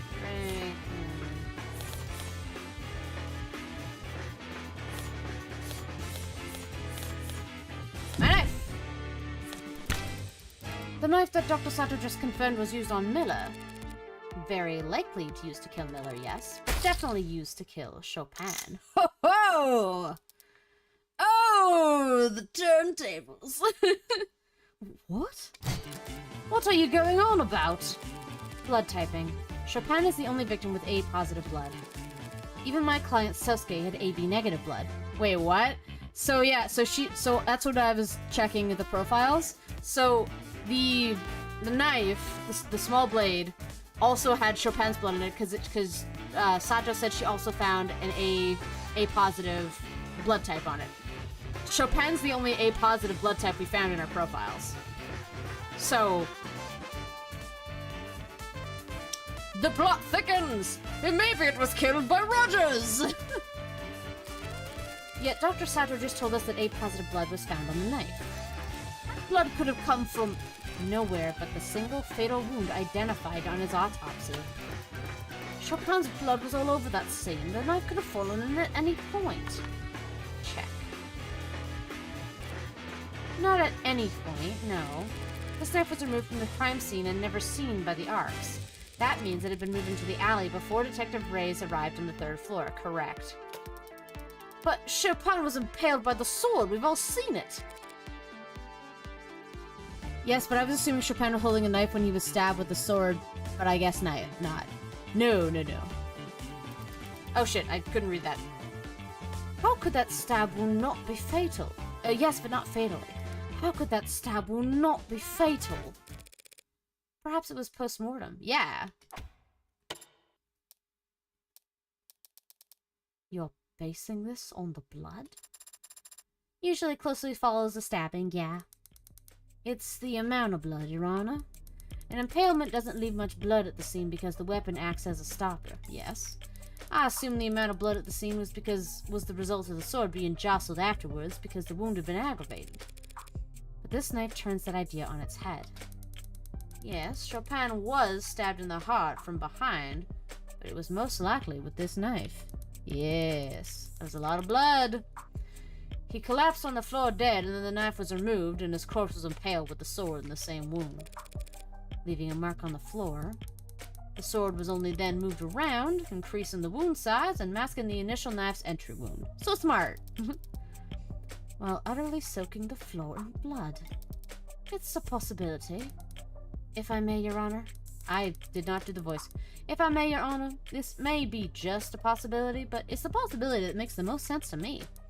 It explains the irregularities with the victim's substantial blood loss, the pattern of the wound, and the indentation on the floor. It might make medical sense, Dr. Sato, but the sequence of actions you've described are not those of a rational human. But wanting to frame Sosuke for the murder seems pretty reasonable. And stabbing the corpse with his katana would be the best way to do that. Yeah. They didn't need the katana to frame Sosuke. Well, what else would they have had? Nothing. Yeah, they needed the katana, right? What else would they have had to show it was him? Yeah, no, I think so. Nope. Nope? Nope, I'm sure it occurs that the sword would point to Sosuke. Okay. But if their primary goal was framing him, all they'd have to do is put the knife in his hands. Okay, I mean, that's fair. Oh, that's true. Oh, I guess it doesn't matter what I picked. Okay. Swapping out the murder weapon and disposing of the knife is 2 to 4 times as much work. That many more chances to make a mistake. It's nonsensical. I don't know that it helps out the knife. Stabbing Chopin's corpse from the katana didn't help them frame Sosuke. So what did it achieve? Well, it changed the murder weapon. Because, I mean, that knife got burned to shit. Although that might have been them trying to get rid of evidence. It made a big mess and poor schmuck would have had to clean up. Yes, that's, It covered the red ink documents in blood. Oh. I think you clicked the wrong one, which turned out to be the right one. Okay! Maybe I read it wrong. Yes, that's, Chopin's blood nearly destroyed all the red ink docs at the scene. But who says that's a coincidence? What if Chopin was stabbed twice? Just so that his blood would cover up the red ink docs. This is insane. Oh, to cover up the government secrets, the leaks. Oh shit. So someone would have had to care about that. Which would have been a cop, probably? Because they were talking about... Well, could it have been an old guard? No, I don't know. The Youngblood stuff is more why they wanted to get the documents out. I guess the old guard, either the old guard or the cops wouldn't have wanted the information to be clear. Why not just take the papers, unless you couldn't leave? Well, I think... New theory. Why not just take the papers? So... Han couldn't take the papers before. I think it has to do with the Arcs. I think the Arcs would pick it up if they were left there. If they were taken. I think it would have been like, that's weird. And then they'd be able to find out who took them. I think. New theory. What's your new theory, Corin? Makes sense to me. No, not your logic for the stabbing. This idea of yours that Tariq Chopin was part of some kind of conspiracy to defraud the city. Corin says, Tariq was an honest cop and wasn't aware of his parents' deal with the Blue Bloods. So Rogers was assigned to watch him so he didn't mess things up. Okay. Okay. Agreed, that is insane. I believe just the opposite. You... what? Tariq Chopin was an unpopular, straight-laced political aspirant working as a cop only to improve his electability. His personality, his family, his goals, he'd have every reason to blow the whistle on Proposition 492.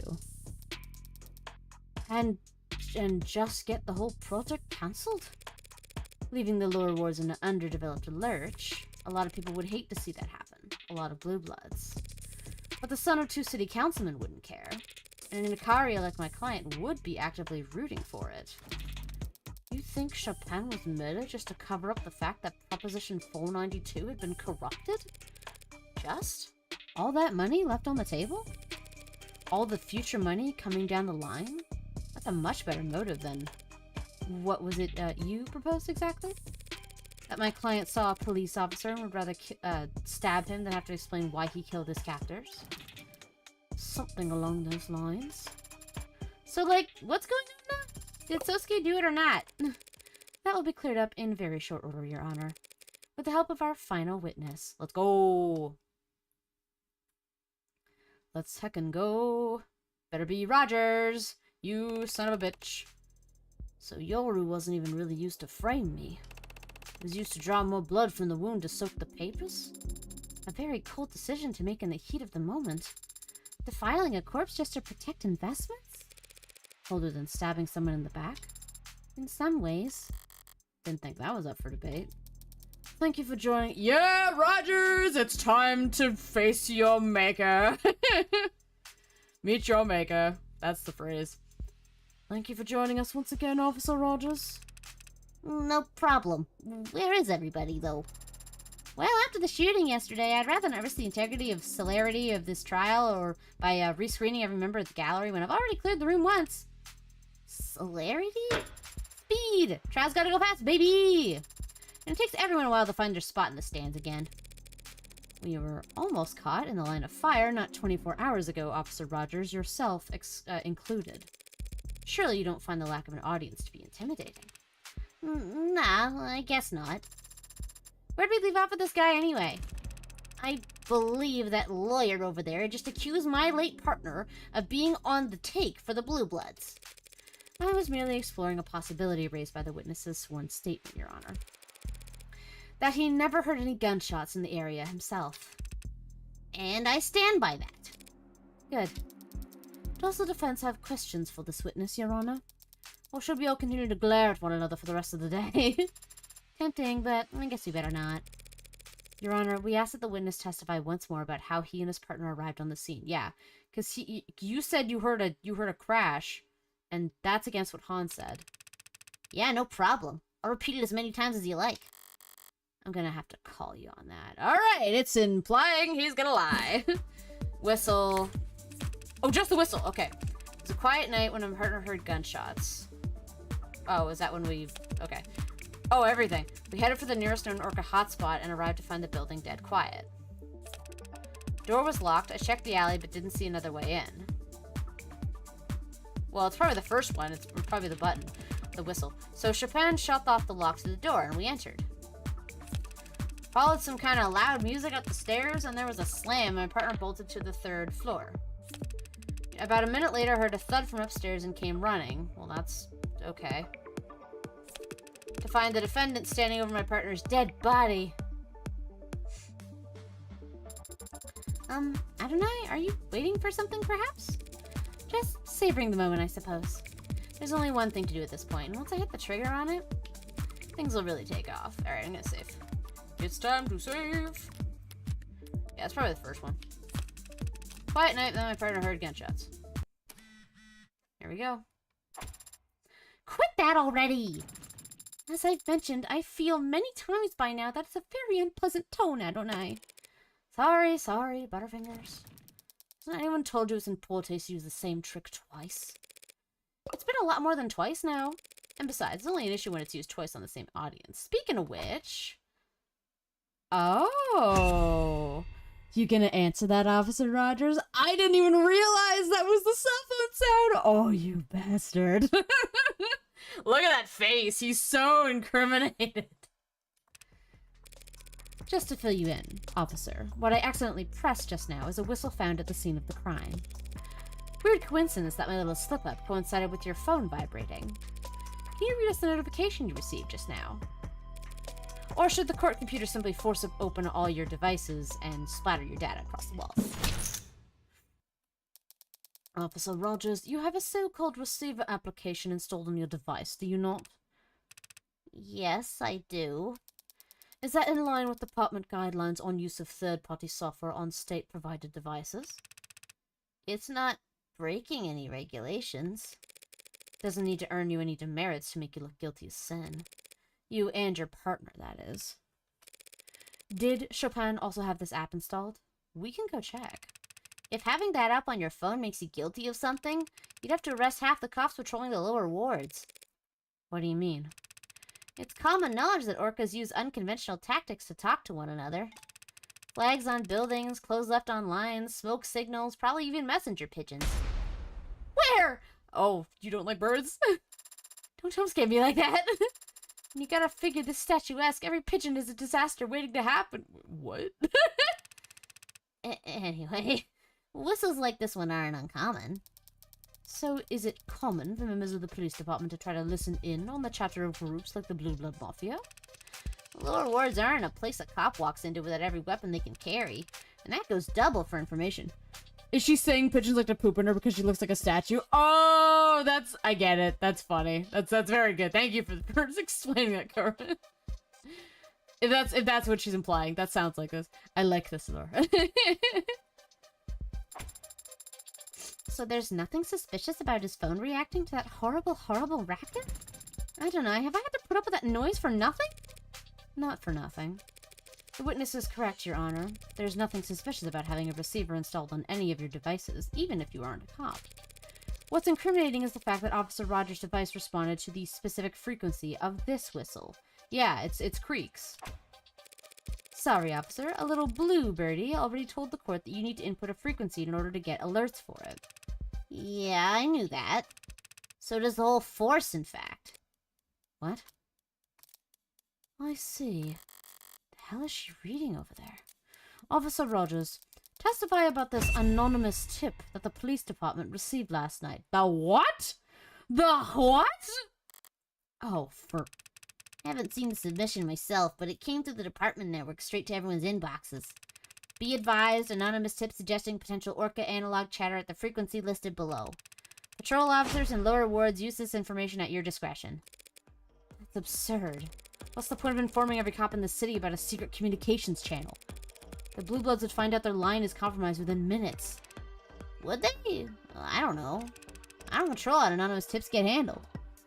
Was the murder only yesterday? That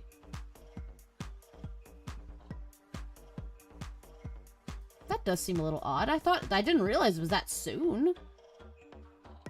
I know the trial was within 24 hours, but the murder was yesterday? That seems a little, But as soon as you got an email telling you there might be criminal communications occurring at a random frequency, you tuned into it right away? I thought it was 2 days ago. Yeah, do we have an autopsy? Hold on. Do we have a date? Miller's autopsy? Do you have a date?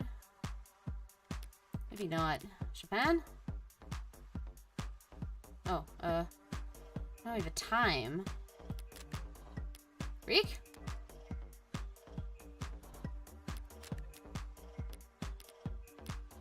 Huh.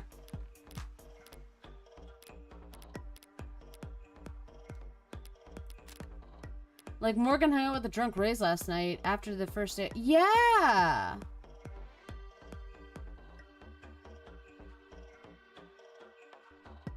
Yeah, that's right. The trial was a day apart. Yeah, no, you're right. Yeah.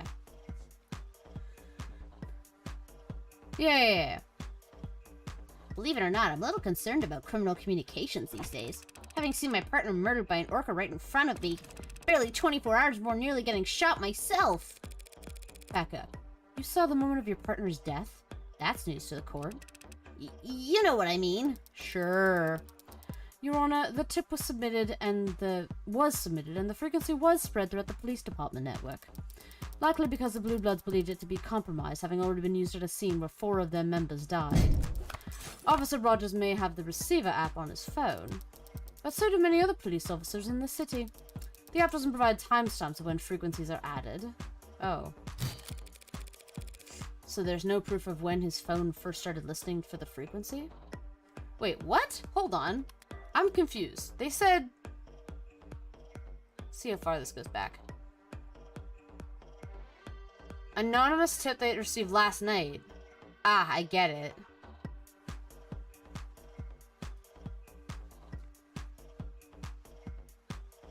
Are they saying that they monitored it after? They were monitoring the analog after the murder? I think they're implying after. Okay. I think they're implying the frequency was known last night and could have been known before. Yeah, okay. Neither he nor his partner were members of the Organized Crimes Unit. Therefore, they had no criminal informants of their own, and they could not have obtained this frequency before the rest of the department.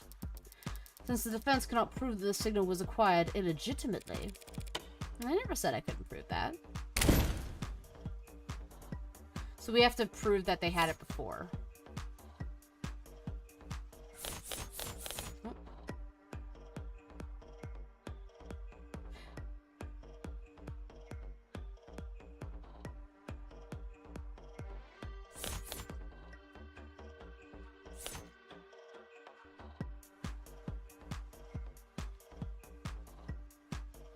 Could they have gotten that when they detained... when they did the frisk with Tanks? Could they have gotten that frequency? Maybe that's what Tanks gave them. To let him off. That seems a little odd, but that seems the closest thing I can think of. Why else would they have just let him go? The gun, what of it? Not just any gun, a MAG US, legally registered to Ankartan. And how do I know that? Because this gun was identified and scanned over a week ago, when Tanks was briefly detained by some well-meaning officers on patrol. What report? Officers TC and HR reported the following. Subject in possession of firearm in violation of parole. And subject in possession of suspect communication software installed on personal phone. Oh, okay, yeah. He wrote all of that in the report? Oh, you fucko, you're so guilty. Oh my god. You and your partner found the emergency frequency for Creek's pod over a week ago by skimming Tanks' phone. And sat on it until last night when you kindly dropped... Oh, so you looked at his phone. Okay, alright, I got it. I gotcha. When you kindly dropped it off in the tip box. The hell are you even saying? Why would we frisk a perp, get good intel, and keep it to ourselves? For the same reason your partner might report a generic shots heard over the police network when he already knew exactly where to look. The same reason he'd be ecstatic at finding documents on Prop 492 at the site of an Orca bloodbath. You wanted your gold stars. Huh? You wanted to be the first on the scene at the site of a blue blood massacre. Alright, what you got for me, Emma? Counsel- oh, God, I love this song so much. Counsel is badgering your honor, and losing her meager thread of logic in the process. The previous witness testified that there was, in fact, a silent alarm that night. A silent alarm that needs to be actively pressed. It could only have gone out before Creek's heart stopped. Said witness responded to the alarm by traveling on foot, and yet arrived well before Rogers and Chopin. The lower wards are maze-like. She could have been closer. That was since a limited range over which it can be received. You propose that Officer Rogers and Chopin were within that limited range at 9:45 p.m., yes? Obviously you do, or else they would never have received the frequency at all. So if person H is on foot and individual R is in a police car, and they both receive a signal at the same time, and a train leaves Appletown at 3 o'clock p.m., that seems like an irrelevant factor. The music! All the court needs consider is this. How could Officer Rogers and Chopin have possibly arrived later than someone traveling on foot if all three were within that range? Can't believe I told my geometry teacher that none of this would ever be useful. This isn't geometry, damn it, it's just logic. The fact is that they did arrive later than Han. If I'm right about the motivation for Chopin's actions that night, if he was sitting in his police car and suddenly got a notification telling him some blue bloods were having a life or death emergency, maybe taking the Eglinton or LRT? Oh no. How would he react in that moment? It would seem the defense does not have evidence available to address this contradiction, Your Honor. Evidence explaining exactly how Chopin proceeded to the crime scene? Oh shit. Do we have evidence?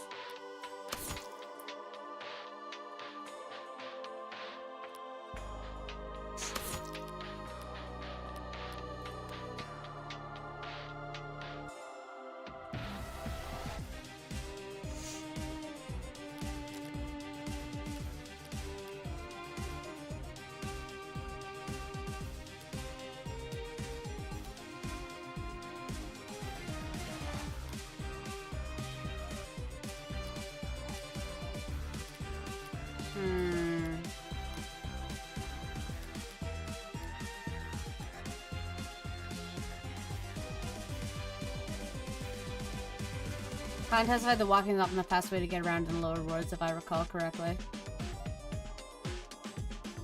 Ah. Yeah, she did say it was a nightmare to walk in. Or sorry, to drive in, like to get around in. I don't know if I have the evidence though. I'm gonna save.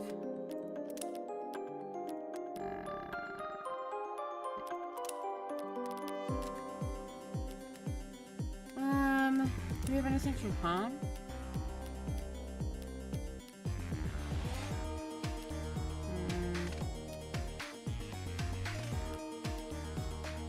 That can use their special attack. Safe scum!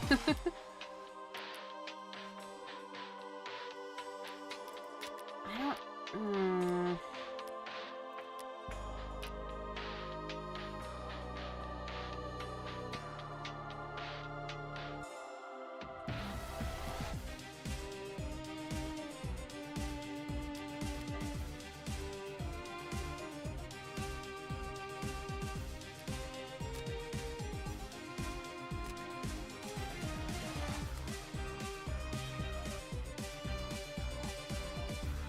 I don't think we have any.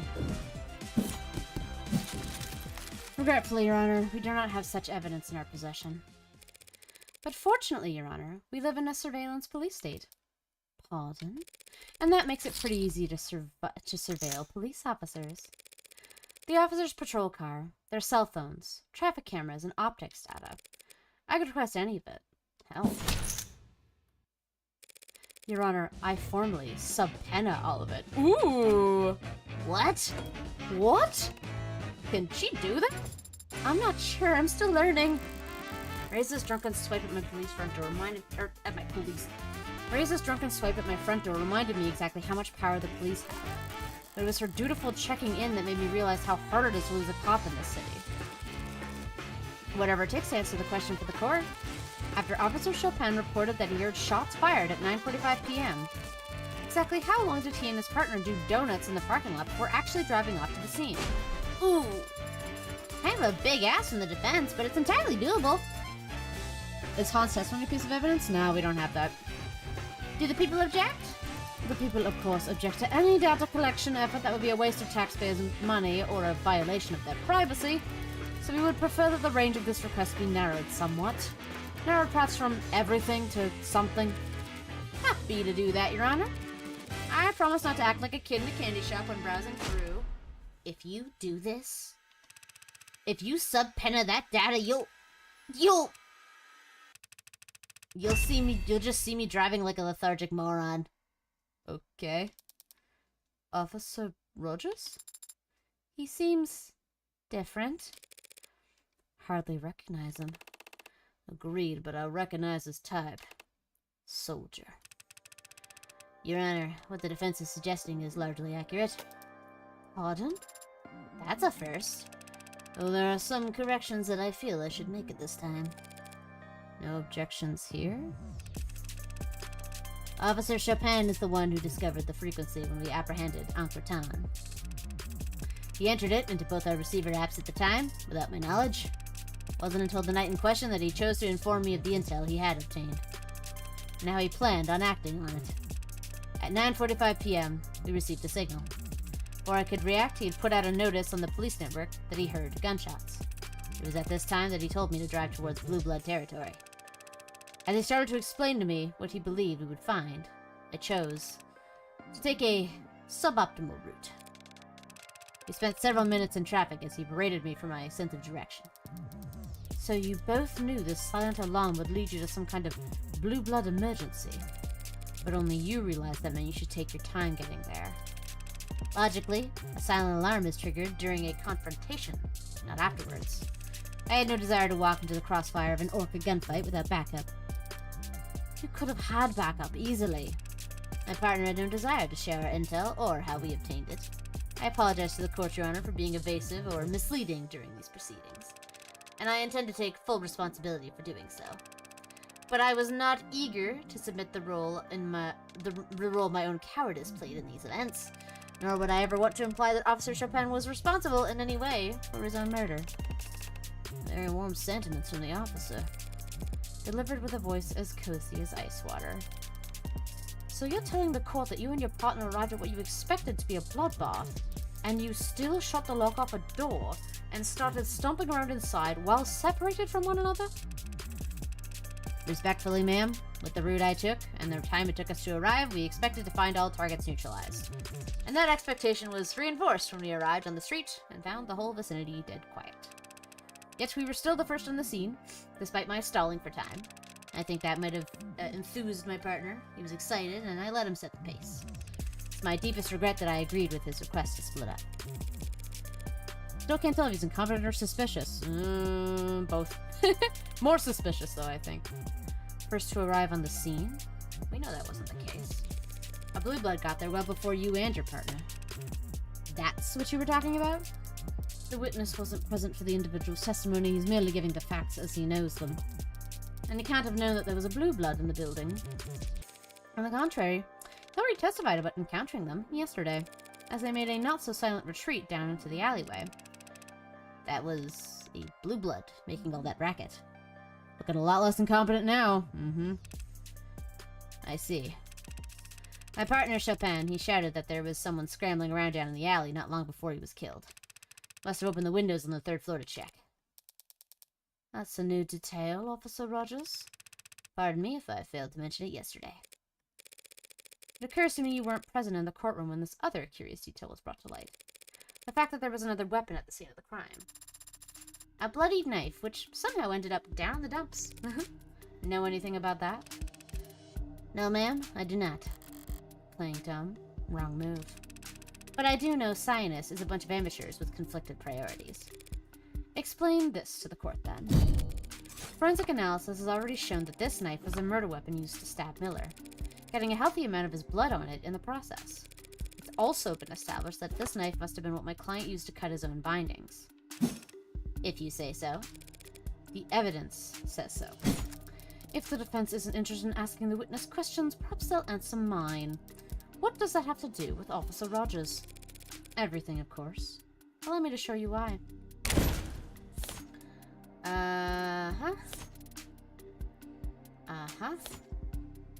Arrived second to scene, saw unlocked first floor vault, found Rogers arresting Sosuke.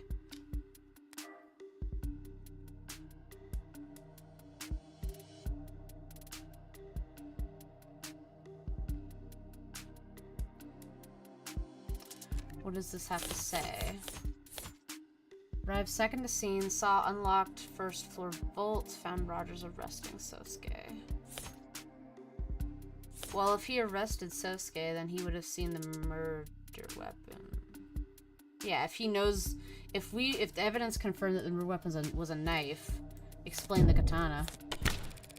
We know for a fact that Sosuke had to use that knife to cut his bonds. Detective London has testified that Officer Rogers apprehended Sosuke alone. So why can't the officer who apprehended the man last known to be using this knife tell us how it ended up in the alley? That is a question well worth asking the witness. I have no idea what you're talking about. When I found your client, he had the Mag US and he had the sword. The sword he had stuck through my partner. This knife you're talking about? Where'd you find it? In the trash. Drum. Down in the alley? Well then, some crime scene tech idiot must have thrown it out thinking it was bio-waste. Or some scientist lackey tossed it as a prank. I wouldn't know. Because I spent hours being debriefed in that room on the 3rd floor while they set up the arcs. I spent all night in a room with my partner's corpse. Never took a trip down to empty the recycling bin. We know the knife was with Sosuke at one point, and we know it ended up down in the alley later. So it stands to reason that someone had to walk it downstairs and out of the building. If Rogers never left the room all night, then someone else must have moved it.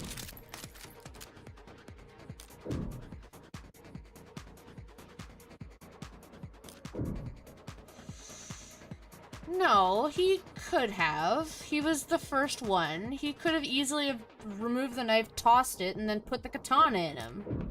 Before they found him. He had time. I think so.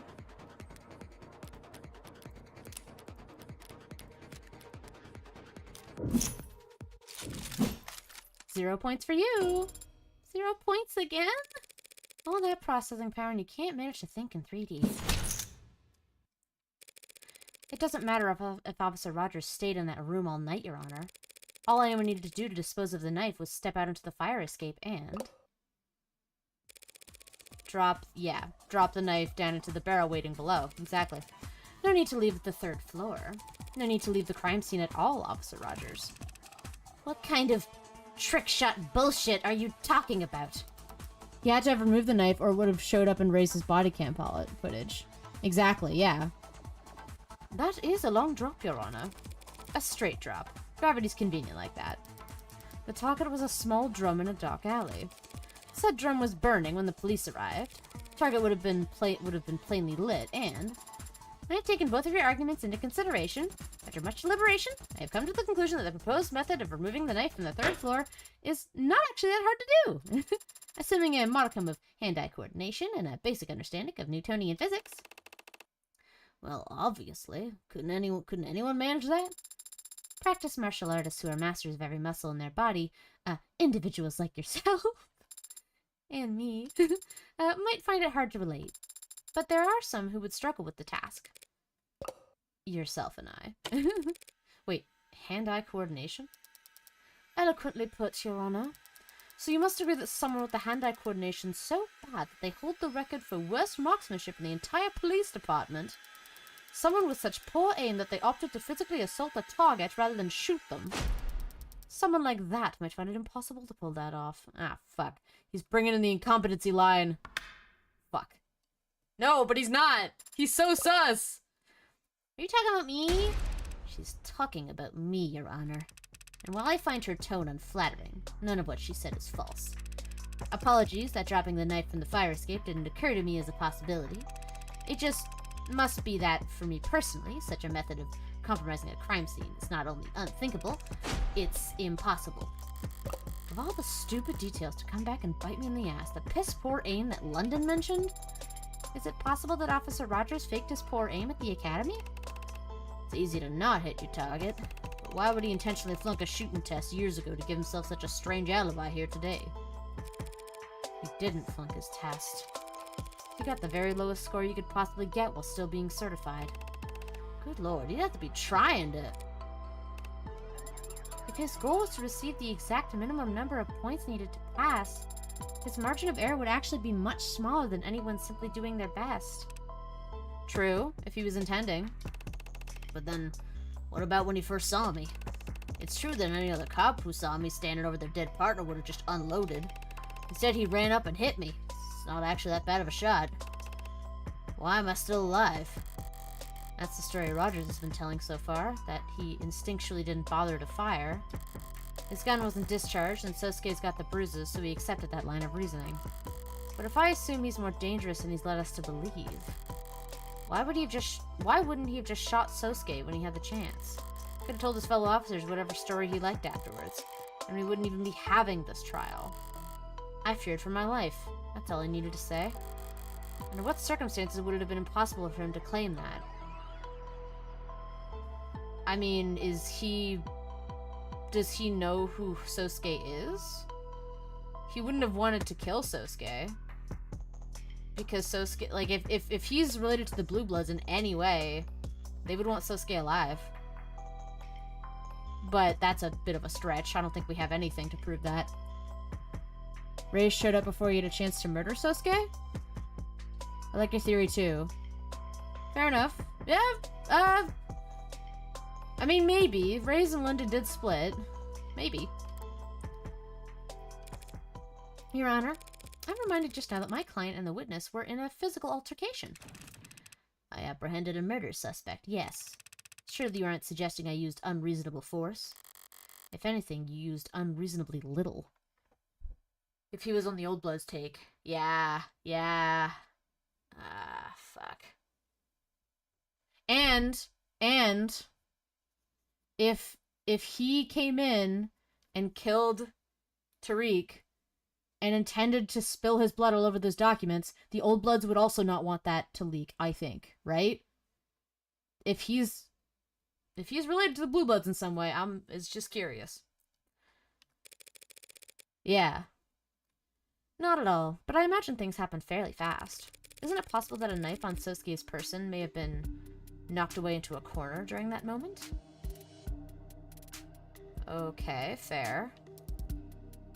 What are you... It may have. I can't say that I would have necessarily noticed something clattering onto the floor while I was trying to cuff a violent perp. Perhaps, Your Honor, the witness ought to testify about everything he recalls from the moment he confronted my client. Jogging his memory might be the only way we can address these gaps in our knowledge. No objections. Then let's hear it. Good versus evil, man versus machine. Cop versus robber. I'm not a machine or a robber.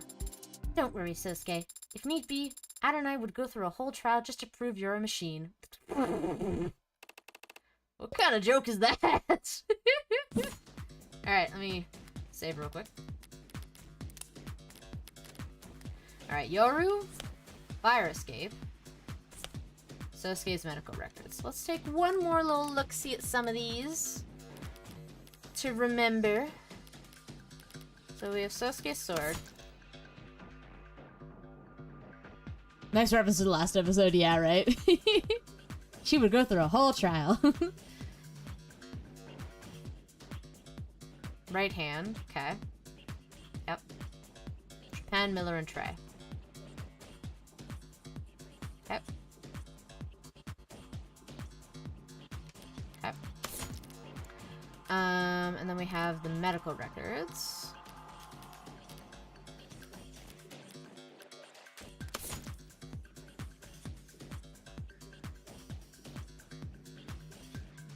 Blood from various sources. Numerous bones and left hand broken. Laceration found on left hand. Slight laceration. Okay. Internal. Oh, we already. That's the cut. Okay. Internal bleeding throughout the torso, bruising and rope burns. Numerous bruises on the front side. Others blood across tops of feet and pant legs. Large wound found on the crown of the skull. Right. Time of booking. Numerous additional injuries were. Bruised left eye, busted lip, broken ear, box left ear, blunt shirt. Largest wound found on the crown of the skull. Interesting. And then the last one was the fire escape. Fire escape connected to the room. That connects the second and third, I think. Rusty and poorly maintained, missing a ladder, you know,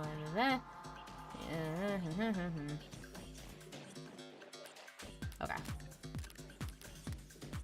Alright.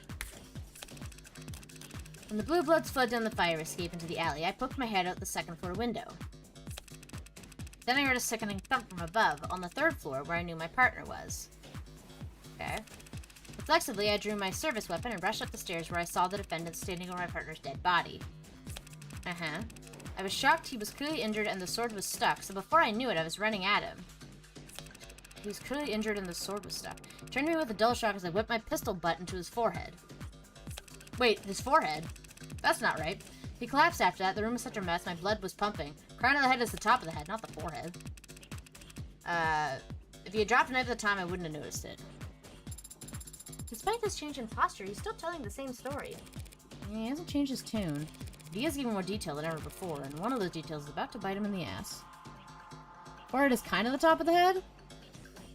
I guess. I'm gonna try it.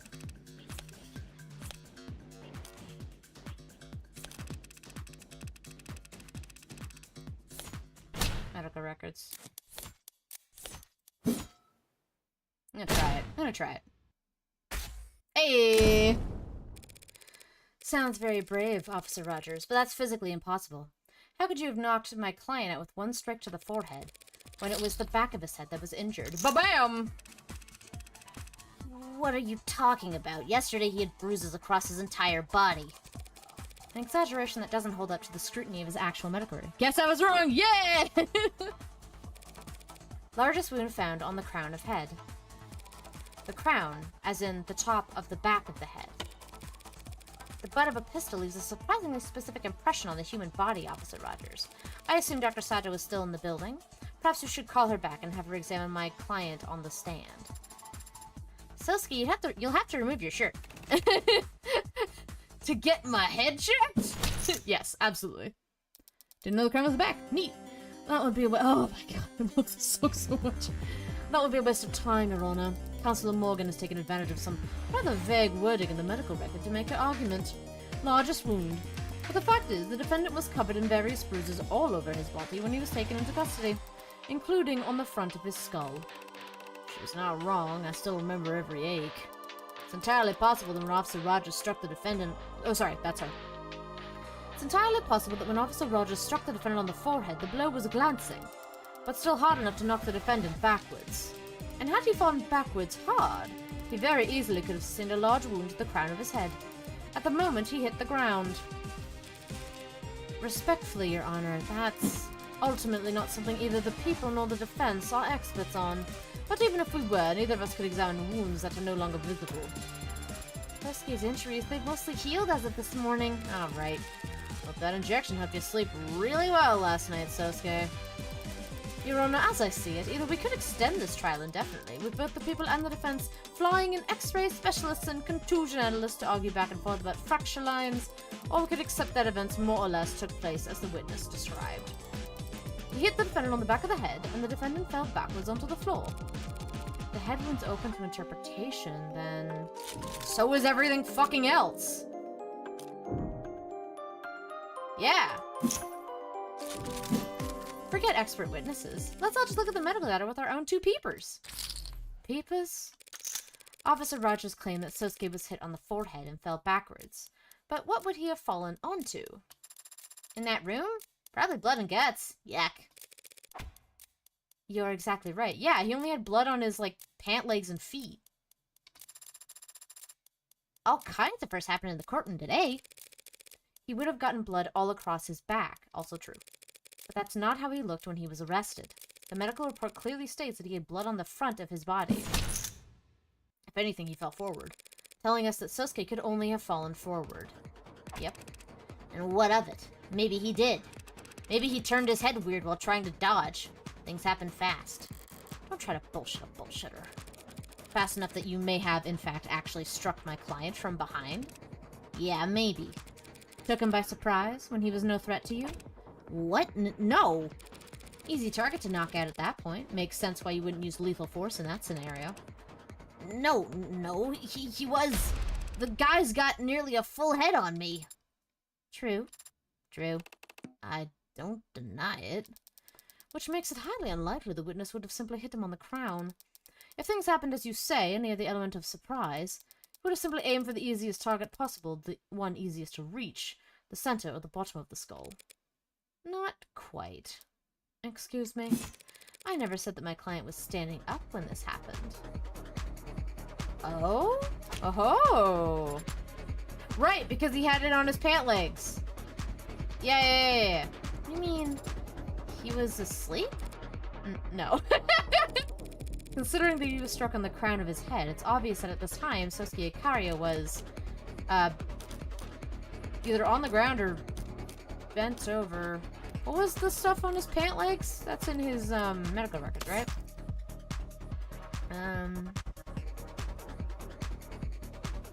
There's blood across the tops of feet and pant legs. Yeah, he was on the ground. He was on the ground. He was picking up the sword from the ground, yeah. Would that be bent over or on the ground? I don't actually know what that would be. Bent over doesn't sound right. Probably on the ground? But if he's bending to pick up the sword... Save. Save.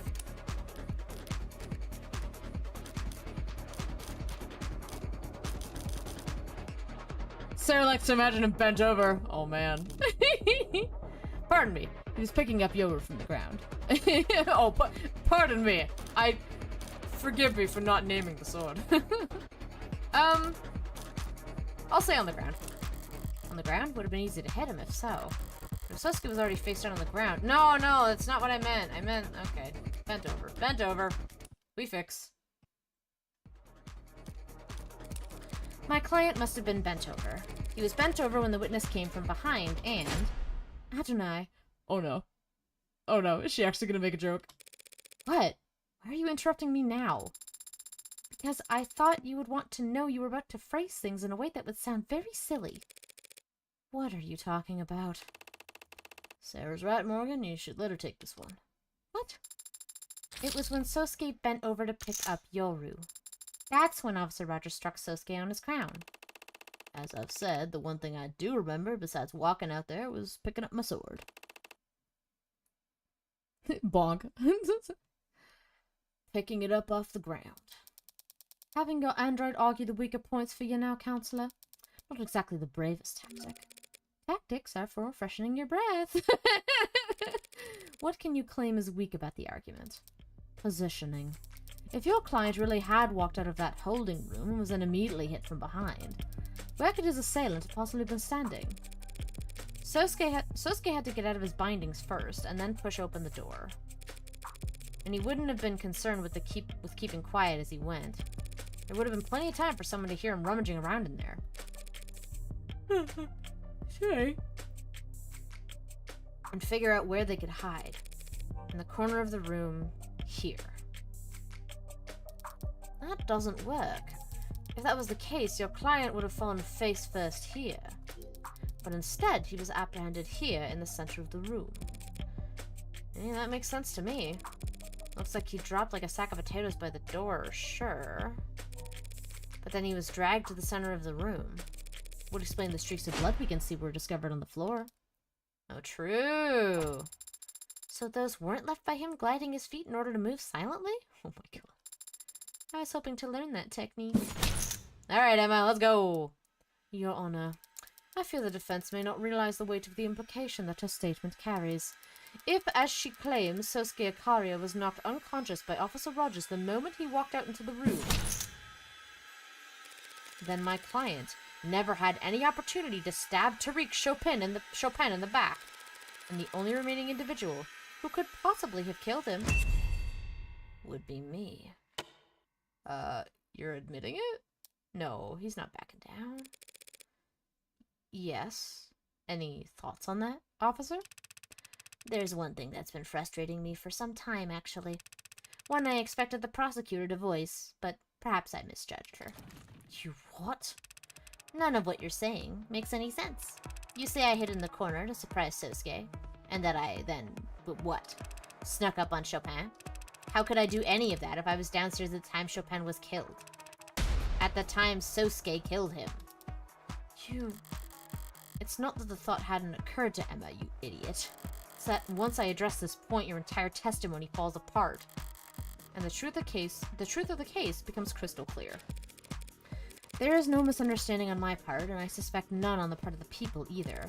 Because the truth is, when you and your partner arrived, you must have immediately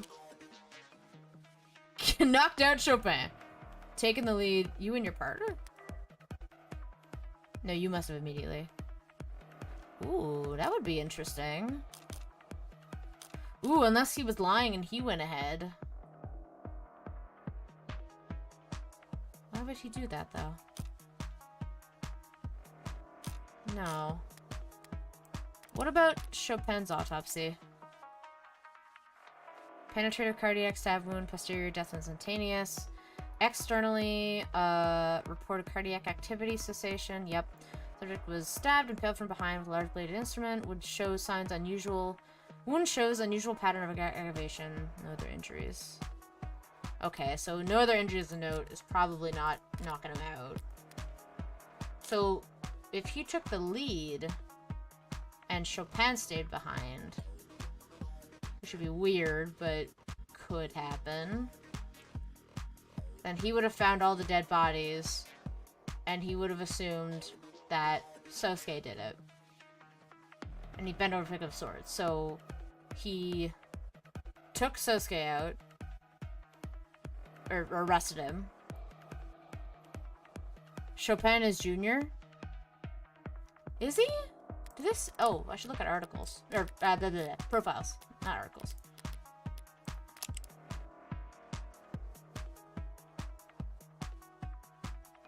Patrol officer. Okay, fair. Rogers. Police officer. I forget them mentioning that, but I think that's the makes the most sense. And then maybe he saw the papers and was like, oh, sick, I can blame, like, you killed all these people anyway. What's another death? And if he was with the old guard, I'm gonna say take the lead. Falling behind seems weird. I'm gonna say take the lead. You were the one who took point, not your partner. Excuse me. Chopin shot open the lock. Sure, I believe that. He was the one all gung-ho about going there anyway. But after entering, you went ahead of him while he covered you. What? You already told us you wanted to stall, wait for backup. If Chopin charged forward, you couldn't slow him down. True. But if you went first, you could go as slowly as you liked, and Chopin would be forced to match your pace. You were the one who cleared the room and shouted down that everyone was dead. I told you, I testified. So did your blue blood tail. Testified all about how you and your partner separated on the second floor. Objection, mischaracterization of testimony. The witness the defense is referring to did encounter two officers, but the witness never identified either of them. The blue blood didn't need to. All they were waiting to hear was whether any blue bloods were alive. So after Rogers shouted down to Chopin that everyone was dead, they bolted out the second floor window. And when Chopin shouted someone was in the alley, Officer Rogers opened the windows behind Creek's body to try and spot the runner. Then he ran down the fire escape to try and follow them, only to give up when he saw there was no ladder to get down with. Okay. It's entirely possible that Chopin yelled that someone was in the alley from the third floor. The scene of the crime is soundproof, remember? No one in that room would notice a commotion in the alley unless they'd already opened the window. Yeah, somebody would have had to open the windows. That's correct. Yep. So since Chopin yelled about it, he had to have been the officer who stayed on the second floor. This blue blood rat of yours just misheard. Or they're lying. There's no proof of any of this. Yes, there is, officer. Okay. Found an alley. Well, is the paper? Yeah, it's scrap of paper. Because it was hidden. And someone had to loot back. Because it wasn't the dumpster. On the knife. Tuned to speculative frequencies, orcas and lower. I think it's this one? Because they said it would need... Unless I'm just having a brain malfunction here. What would link Rogers to this? The receiver? No. I think it was. I think they said someone had to loop around. I think so. That scrap of paper was found by the second floor windowsill. But it's not just any scrap of paper. It matches the red ink documents that were found where the pod died. And it happens to have a partial boot print on it. Proving that someone stomped from the crime scene down the fire escape and into the second floor. Right, because they were ducked from the third floor. Correct. That doesn't prove anything. Your own client could have left that boot print. My client was arrested barefoot, remember? You should. You did the arresting. Then maybe Chopin. If Chopin was the one who brought the scrap down from the third floor, that would put him behind you. Meaning you could have walked in on him being attacked, but meaning you couldn't have walked in on him being attacked by Sosuke. Ugh. Counselor. Even if we accept that Rogers was on the third floor and then moved down to the second, the sequence you're describing ends with both officers reunited on the second floor, with neither of them dead. But obviously Chopin did proceed to the third floor because that's where he was killed. So now we're back to where we started. Back where we started? You're forgetting one key detail in this new sequence of events. At the time the officers reunited on the second floor, my client was already unconscious. Oh, we knocked him out. Oh, fuck. Meaning the only person who had a chance to kill Officer Chopin was, in fact, None of this shit matters. This lawyer's trying to accuse me of killing my partner. That doesn't make any goddamn sense. Why would I do something like that? Depends. What? Depends where you live. Oh my god, was I right? Oh, is he blue blood? Oh my god. Depends where you live. Not uptown, I assume. What's it to you? Single bedroom? Yeah, whatever. Not great. Excuse me? And having to ride around all day with some insufferable, spoiled rich stuck in the mud? Knowing the whole time that you, your job, your whole goddamn police department, it was all just a bullet point on his resume. Counsel is badgering the witness in lieu of making an actual argument. Apologies, Your Honor. I'll state the motive plainly. Proposition 492 was corrupt. Blue Bloods and worse would profit off it and the city's expense. It would also bring economic relief and badly needed repairs to the lower wards. It might also stop the canopy from, just falling down and crushing everyone who lives there. But a climber like Chopin wouldn't care about any of that. Every photo I've seen of this guy, he's had a big stern frown. But I'll bet he was grinning ear to ear when he found that red ink. Must have made you sick to your stomach. So you killed him, and then you bled him like a pig to try to destroy the documents he'd have plastered all over town. You're crazy. That's not possible. Do the people have anything to add? Emma hates losing, but she's not stupid. She must be getting sick of having to cover for this. Oh? Officer Rogers, you were the one who entered the 3rd floor first, weren't you? What is she doing? Yes. How long were you there before your partner alerted you to someone escaping through the alley? More than 2 minutes, less than 3. You had a chance to start looking the room over? Yes. And did you see anything as politically explosive as what the defense had described? No, nothing of the sort. Your Honor, the witness is blatantly lying. We know the documents were there, and we know Chopin found them because they were found underneath his corpse. And it's the defense's theory that he was killed because of those documents.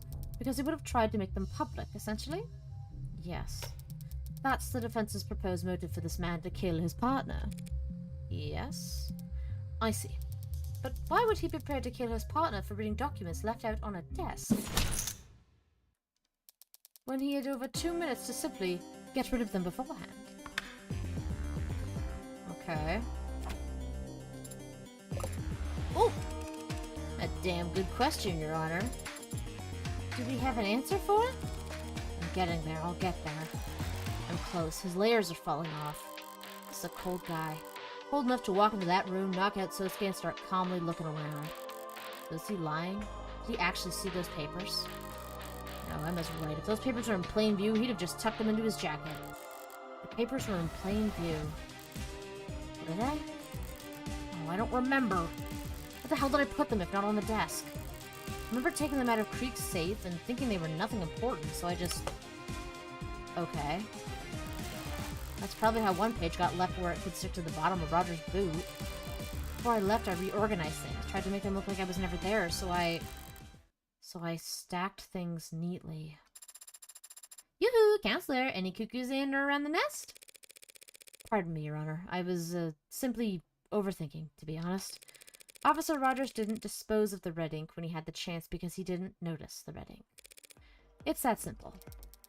A simple answer to a simple question that simply doesn't measure up. If Officer Rogers didn't notice the red ink docs in the 2 minutes he had with the scene, how did his partner discover them so quickly? Neither of them were looking for illicit government documents at the site of the gang shooting. Neither of them would want to start disturbing a crime scene where there were bodies and blood all around them. Correct. Rationally, neither officer would want to start making a mess of the scene. Something must have simply caught Officer Chopin's eye. Very bad luck on his part, as it turns out. You've gotta be. What the hell are you talking about? What could it have been? Sounds like a tough question to answer, but there aren't as many possibilities to sift through as you think, Your Honor. Because it would have to be something that caught Officer Chopin's eye, yet not that of his partner.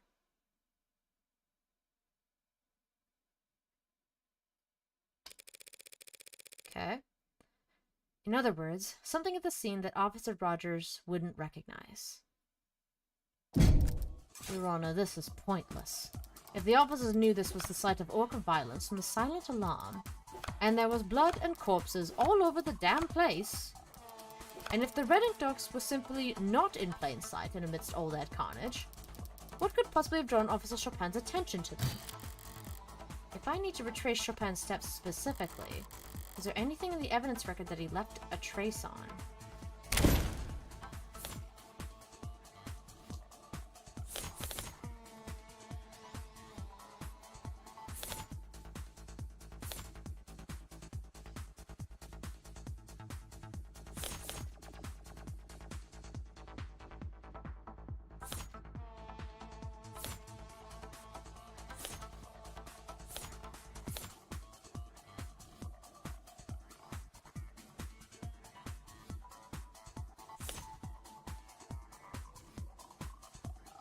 Known only to rich and criminal. A dark card? Who would have seen the dark card?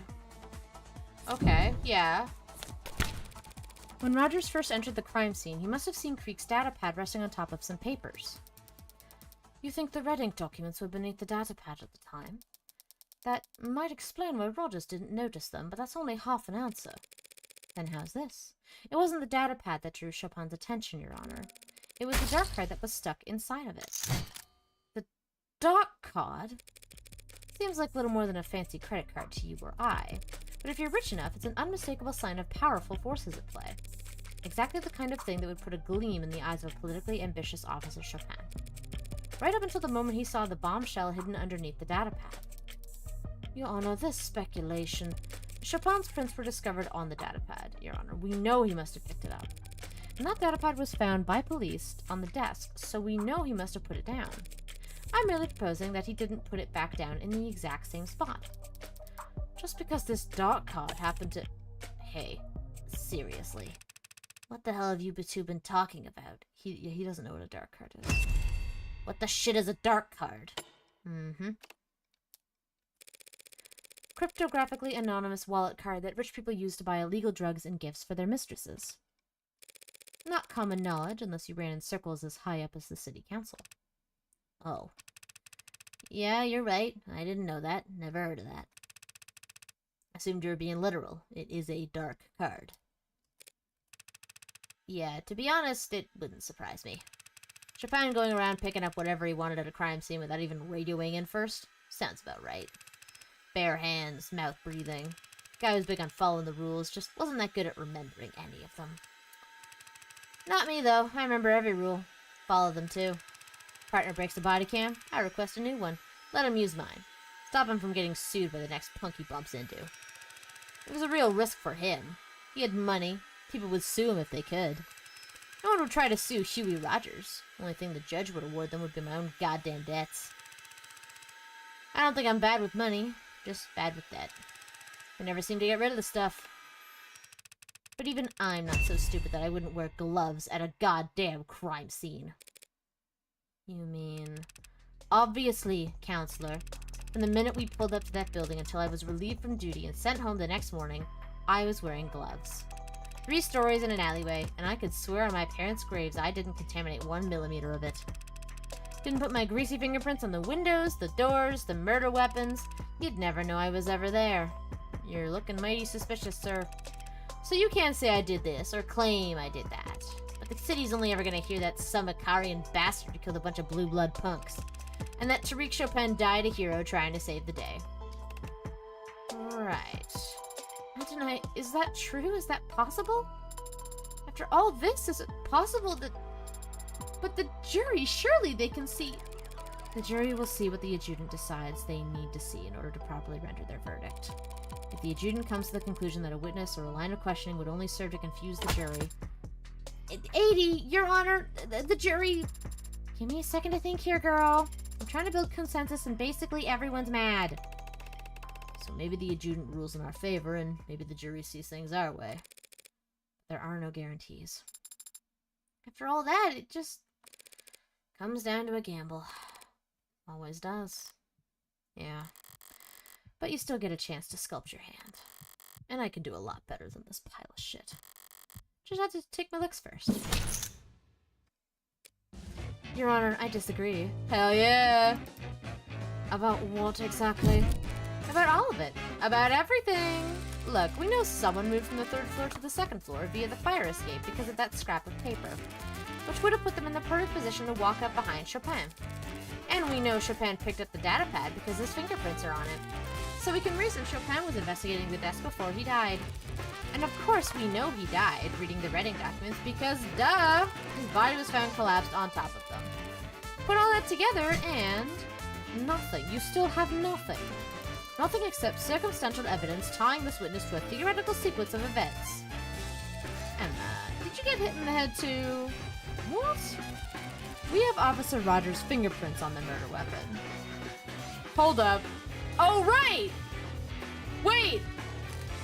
I'm stupid! Wait, I forgot! Oh, I forgot! Hold on. Rogers. Yeah! AV negative! Yeah! Wait, is that the same as Sosuke's? Hold on. Oh shit. Ah! Do they share the same? Sosuke! Yep! Alright, let's go! What? They'll never go in unless you think your hand is crap. Put on a show. Halt, heads up! Roger's pistol. Used to KO Sosuke, struck on back of his head, no shots fired.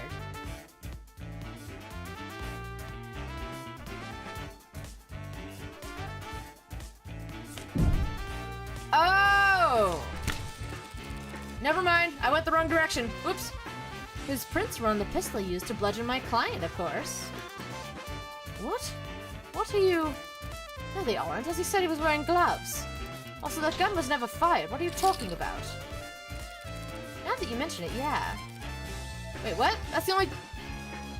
I have to go one by one? Okay! That's weird. Sure? Hopefully, that's all I can do. Okay, no, it's the blade. We're gonna get to the blade. Why not present the blade? That's right, the bat. Did you think we wouldn't notice you left your fingerprints on it just because it was broken into splinters? The baseball bat used on Trey. Forensics failed to pull a single print on that. Is that your idea of a joke? Oh god. Jeez, take it easy. I bespoke a little. Also, I don't have any reading glasses. What? Alright. Not this one! The mag US that was used to kill tanks in Creek. Pretty stupid to forget to wipe your... She's making deliberately poor arguments so the prosecution overplays their hand eventually. Probably. Pretty stupid to forget to wipe your prints off a piece that gaudy, don't you think? Counselor, what is this? Are you throwing a tantrum? Making a mockery of the courtroom? Only prints on that gun belong to Sosuke Ikaria.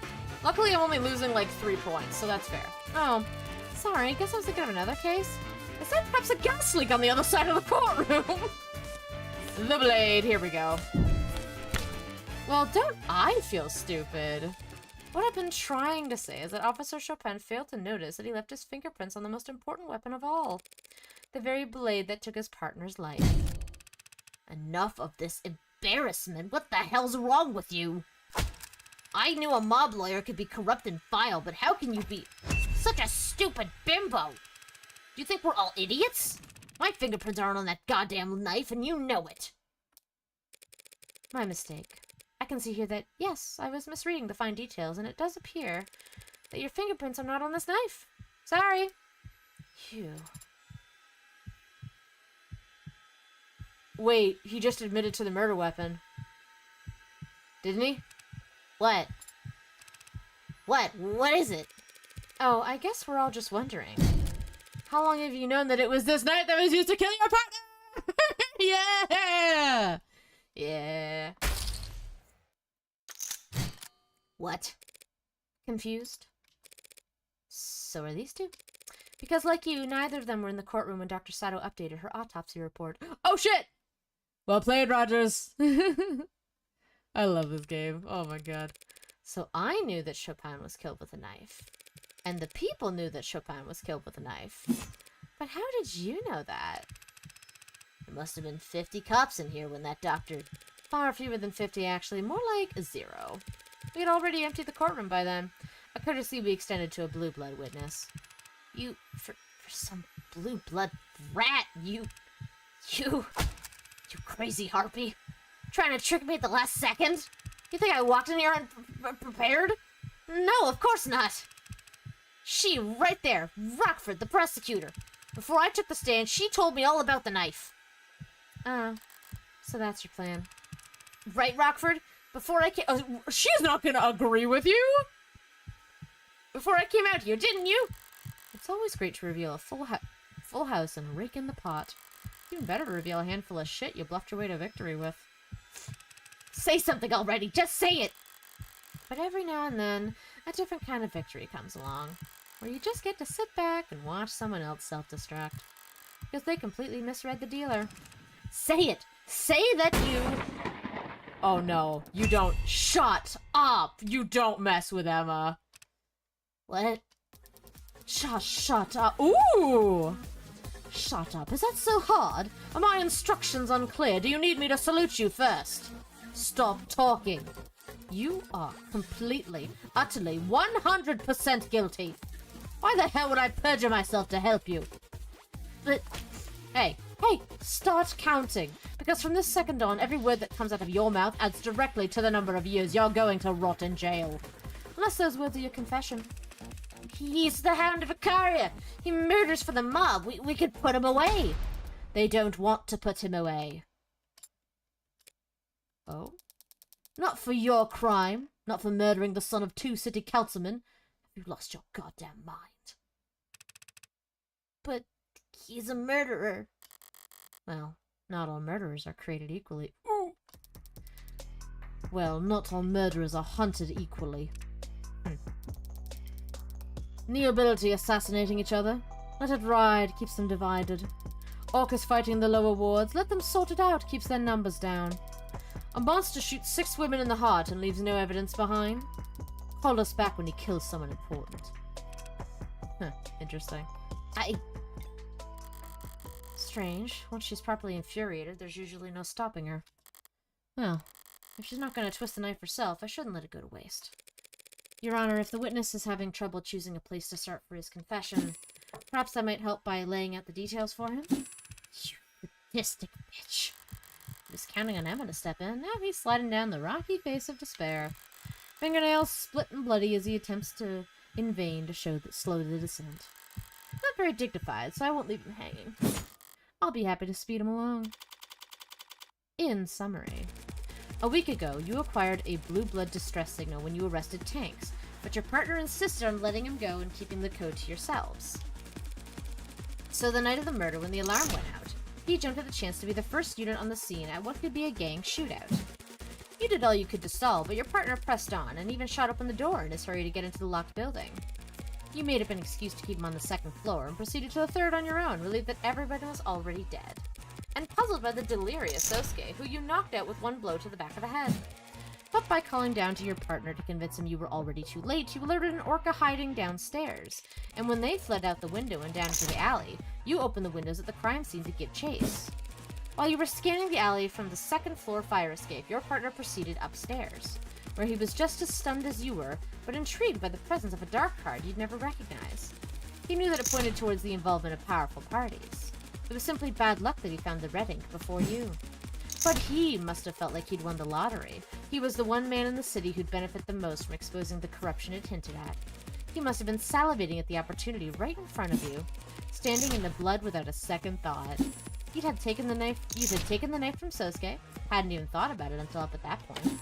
You knew once the rest of the force arrived, there'd be no stopping the red ink from going on record. You had one chance to blot it out for good. That's all. That's all. That's all a lie. Just smoke and mirrors, tricks and guesswork. The Hound of Icaria is standing right there next to you. The Blue Bloods themselves even tried to kill them right in front of all of us. No, they didn't. Excuse me? I have it on very good authority. The Blue Bloods wouldn't want my client assassinated. Oh, I'm sure. So considering where the shooter was, and the direction he was aiming, the only person he could have been aiming at would be... well... you! Oh! What the hell are you talking about? Seems like the old guard wanted to make sure there'd be a swift punishment for letting Proposition 492 blow up. So you can keep protesting your innocence if you want. It might work out.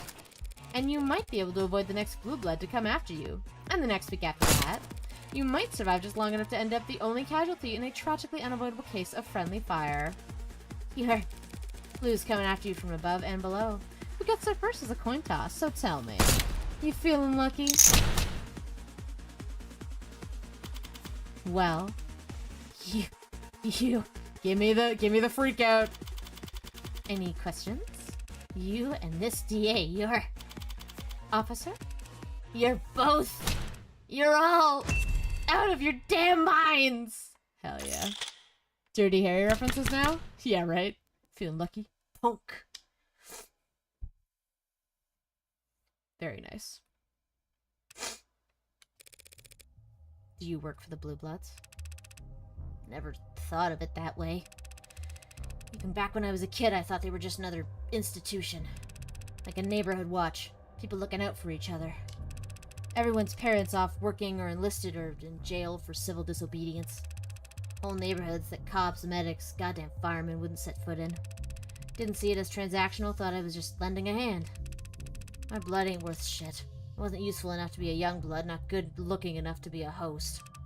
But I kept going to school, they helped me pay for it. Because it was, in fact, transactional, they expected to get something in return. Police Academy. They're a man on the inside. Yeah, so I was kinda right. Wasn't as exciting as it sounds. I made sure it wasn't. Test scores sucked. Aptitudes sucked.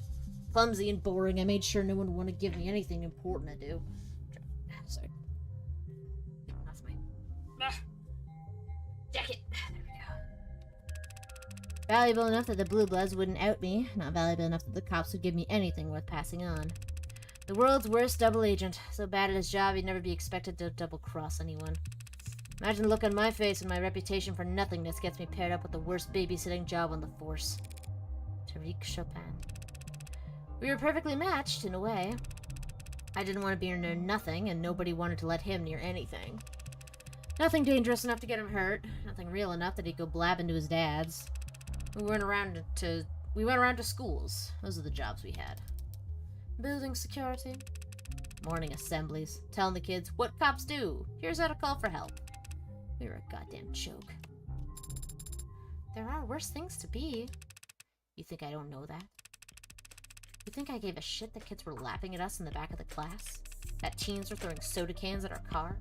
Good for them. At least they're having fun. Tariq was never having fun. He was just burning inside. Humiliation and bile, a stomach full of it. He hadn't found the code on tanks that day. I don't know. The guy would have either just put in his 2 weeks notice or just drawn his gun and walked into the nearest Orca mansion. So when you two arrived at the building, happened like the defense attorney said. I told Chopin some bullshit about smelling contraband on the 2nd floor. He started poking around. And I went straight to the 3rd floor, because that's where the bosses would hang out back when I was a kid. Where they'd give us spare change to buy their groceries and pick up their laundry. Never met this creek or this pod in my life till we stopped Anchorton. Different gens. And I'd never seen anything like the bloodbath in that room. All 4 of the pod were dead when I got there. Believe me, don't believe me. I ain't no Hound of Icaria, and I don't even think he could have done that either. Considering how he stumbled out of that water closet like a bloody water balloon. I did whack him in the back of the head, but my hand to God, I'm not convinced it did anything. Face down in the blood, out like that. Couldn't have woken him up with a nuke. When the Hound dropped, I searched him, followed protocol, found that knife in his hand. I called down, said everyone was dead. At Blue Blood bolted, Tariq called after him. And yeah, I opened the window and tried to follow. I guess Tariq didn't know the ladder was out. Figured I would chase him down, because by the time I stepped back inside, he was upstairs. And I walked up those steps expecting him to be puking, crying, shaking, I don't know. Instead, he starts yelling down, happy, ecstatic. He can't believe this scoop of the century. And I realize I know what he's talking about. Your Blue Blood superiors let you know about Proposition 492. Lots of people knew about the deal with Prop 492, even non-blooded civvies. Nothing wrong with any of that, so long as it stayed a rumor. So long as the state didn't know, we knew where pillars were going to be built. It was a nice thing, believe it or not. People in the lower wards whispering about big money coming in. A little excitement to look forward to. Tariq was excited, too. All he could see was forward. Barely reading the words in front of his eyes. Not giving a shit about anything behind him. Not caring about what he was trampling over. I didn't plan on doing anything, if that matters. If you care. I was moving slow, but I wasn't trying to hide. I just... For taking it off the hound, I still had that knife. Goddamn knife in my hand. You all seem like educated people, so... I take it none of you all believe in evil? We don't care, but thanks for asking, says Corin. We believe in evil down in the lower wards. It's like a fog. Hangs around certain people, places. I care. Poor elemental. And it poured off that knife like a water fountain. I think an ad's starting soon, so I'll be taking a break in just a moment. The devil made you do it? Haven't heard that one in a while. Wasn't for that dark card being there. You know, Tariq told me once. Said he wanted to become mayor. Not care car. I car. Oh. Vroom vroom slammed into the courthouse. Oh no. I just did this stupid fake laugh and told him he had my vote. I don't know why I did that. I shouldn't have done that. Laughed at him? Shouldn't have lied to him. Damn. Damn. Alright, ad starting soon. I'll take a break. Just for a minute. Oh my god! You were right, Corin. You were very, very right. Oh, Mr. Rogers. Oh, how far you've fallen. Such a wild case! Wild indeed. I also really liked... I don't think they did this in the last episode, but I liked that kind of, visual, replay of what happened. Like, the drawings and the colors, like, one color... Not silhouettes, but just, like, the coloring of the characters. Like, the greens and the pinks. And just kind of going over, like, hey, here's a bunch of, like, new art that, like, to show what happened, but not completely, because it's, you know, it's a dark background. I don't think episode 2 did that, but I really like that they did that in, episode 1, I meant. I don't think episode 1 did that, but I really like that they did it in episode 2. The moment they saw Chopin was a rigidly honest cop, I instantly thought a corrupt cop did it. Yeah, that's fair. Oh, we're back, yay. But they did keep me guessing for a while. Indeed. And so, Your Honor, the people will be dismissing the charge of homicide in the first degree with prejudice. What does that mean? They can't charge you with Officer Chopin's murder again at a later date just because they found more evidence. And the 4 other charges of second-degree homicide? We will be dismissing the 4 charges of second-degree homicide without prejudice. Though she's not quite convinced I couldn't have killed Creek's pa. Miller's blood having already been on the knife he used to get free in the first place was pretty huge. Combined with Rogers admitting that you basically stumbled out a walking corpse. But the way the state sees it, their murders aren't any more solid than they were at the beginning of this trial. It's to be expected. Then the jury will be dismissed, this court will be adjourned, and you, Mr. Akaria, are free to go. Everything that's happened to you the last few days? How is that leaving you so shocked? Corin says, and when Han came into the picture, I thought it might have been her instead. Yeah, I did think about that. There was the possibility that crossed my mind.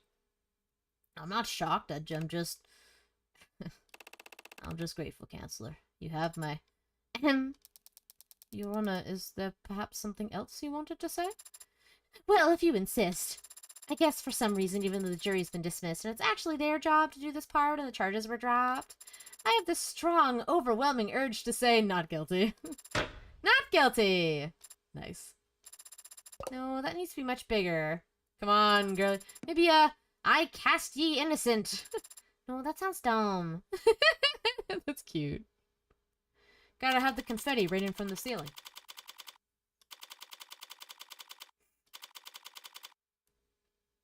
Alright.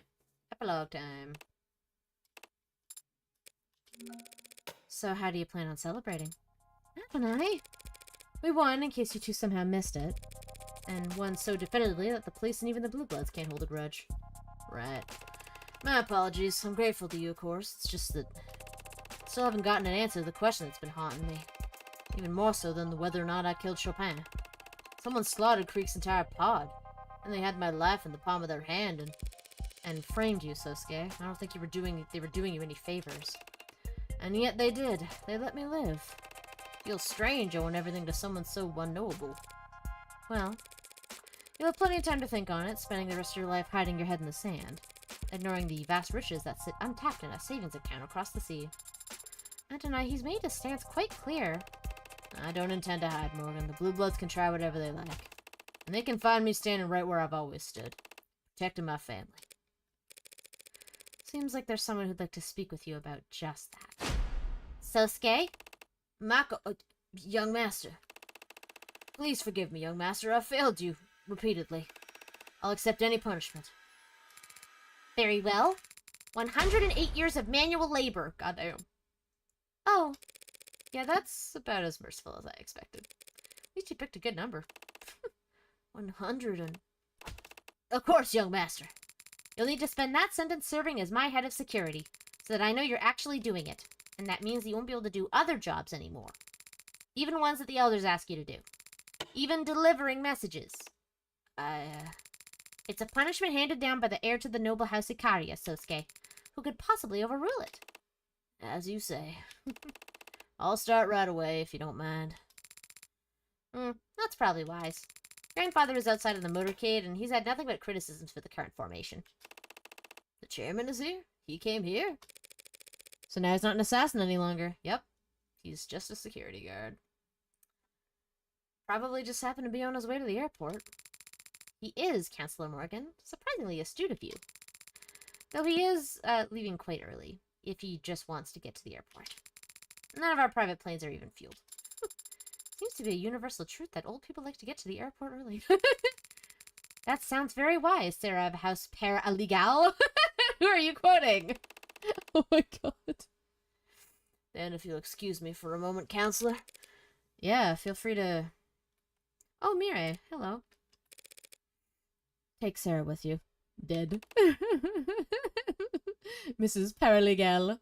Hey, I resemble that remark. I mean, I am old. I mean, I resemble. That's good. If you don't let her look at your tattoo now, I'll never hear the end of it. Yeah, well, let's, Right then, I'll, find a corner or two in which to lift up my, shirt. Sarah's like, oh. Congratulations, Counselor. You succeeded on all fronts. Thanks. Not satisfied. Makoto seems to be in a good mood. If you ask him for a bonus now. Shouldn't I just negotiate with my employer directly? You're the one who hired me, aren't you? Uh-huh. At the very least, you're the one who put my name forward to Makoto. It's easy to see, looking back. You're the only one who's acted in Sosuke's interest this entire time. Who isn't a child. And? What of it? Why me? Why does it matter? Because I value my privacy? I want to know why a woman like your... woman with your resources would put an ant like me under her magnifying glass. Such cruel metaphors you employ. Someone who values their privacy that much should, in the future, avoid directly confronting the board of multinational corporations. Noble's board of directors? You were... not among them myself, but when one woman shifts the opinion of a room that's stagnant even by a millimeter, word gets around. My, you really are a shy little girl. No putting the genie back in the bottle, but I won't recommend you to anyone else if it bothers you that much. Thanks. Though you can be pretty shy yourself, letting Makoto take all the credit. Why the subterfuge? I've already overextended myself in this matter. A woman from my side of the house intruding upon the IFG's business. I don't mind that I have to rip out fingernails in front of the elders as recompense, but I thought I might spare myself the additional pinky or so. Gurus is pretty sure I stole the joke from the cult I was in, but now I use it a lot, so it's my joke. Take the credit. Take the credit. Fuck the cult. Just take the credit. You're being literal, aren't you? Disobedience always has a cost. Especially in old families. Especially for daughters. But not flinching as you pay the toll, But not flinching as you pay the toll carries its own kind of power, don't you think? Maybe I'm just trying to dress up my cowardice as dignity. Disobedience used to come naturally to me. It gets harder the older you get. Harder to believe your independence wasn't just immaturity. That's why I'm glad Makoto's such a good boy. I don't want him to feel any guilt later in life. Yes, Makoto certainly takes his responsibilities seriously. Can't imagine where he gets it from. I was such a hellraiser. He must get it from his father. I suppose. It's an interesting mark below Sosuke's eye. Oh! Oh! Oh! Oh shit! That's his dad! Oh, fuck! Yo, what? They all have the beauty mark. Oh, fuck! She's got 2, I think, but anyway. Oh fuck, I didn't read that. Looks like a mole, but it seems to be hereditary. Does Makoto know Sosuke's his father? Does Sosuke? Oh! Oh! I would be very disappointed in Sosuke's intelligence if he didn't. Okay, good, thank God. That's why Sosuke left the family to join the military, wasn't it? God damn! Why he has to become the Hound when he came back? Self-imposed exile for interfering in your arranged marriage? Oof. Interfering. We were younger then, but we still knew what we were doing. We knew there was no stopping the marriage. If we didn't cover up the pregnancy, others would. Or just eliminate the problem themselves. Sosuke left before the bridal shower. A sudden enlistment, certainly, but I don't blame him for not wanting to be there on guard duty as I married another man. If Makoto is Sosuke's son, though, that means he carries his blood. If he stands to inherit from both his father and mother, his worth.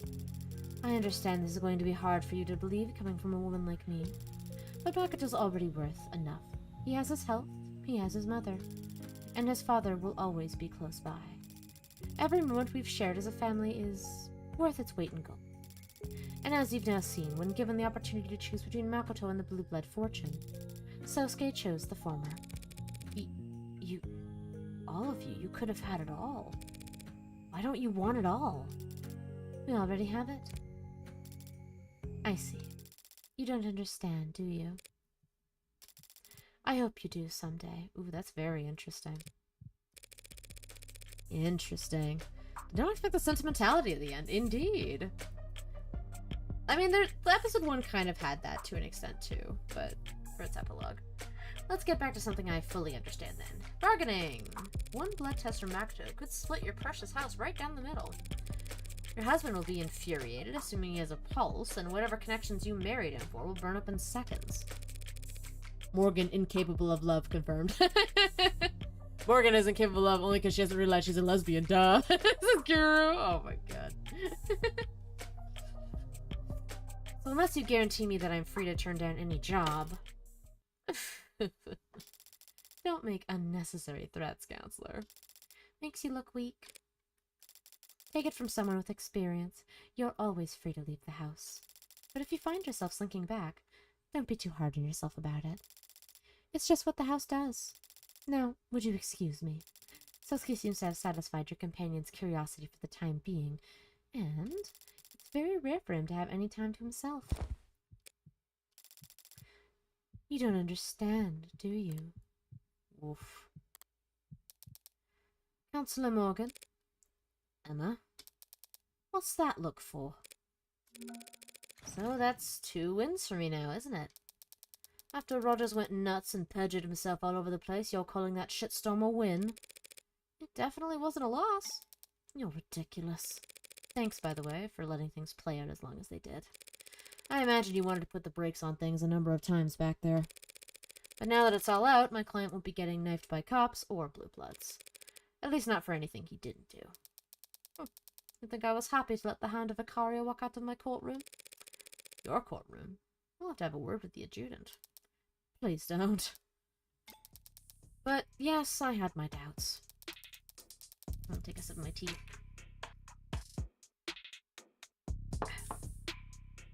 The OC unit has been getting a number of odd reports in the last 24 hours, truth be told. What do you mean? Bursts of anonymous tips about figures in red being spotted around Creek's place before and after the killings. Figures in red? That's right. The Rust. Oh, right. The Rust. I don't like the timing, but it's not as if OC can ignore the idea altogether. Someone killed those 4, and it wasn't Sosuke or Rogers. If you don't like the rust for it, where's your head at? Whoever killed Creek's paw did it with such unhinged brutality, and yet it was executed with precision so cold-blooded that they managed to virtually erase their presence from the scene afterwards. Yeah. Hanks and Creek were both shot from fairly close range and near enough to their solar plexuses, I suppose. Bashing Trey's skull in was overkill, yes, but it was the safest way to erase anything as mods may have recorded. And even if it was an afterthought, that overcorrection is in line with perfectionism interrupted by... Ugh, forget it. And we'll never know who did it! He's so scary, yeah. I still think it would be a really cool twist if we learned that Emma was a serial killer too. Or just some criminal mastermind, you know? I'm seeing things that aren't there. First sign of obsession. Obsession? I'm jealous. You seem like you've never had anything get to you.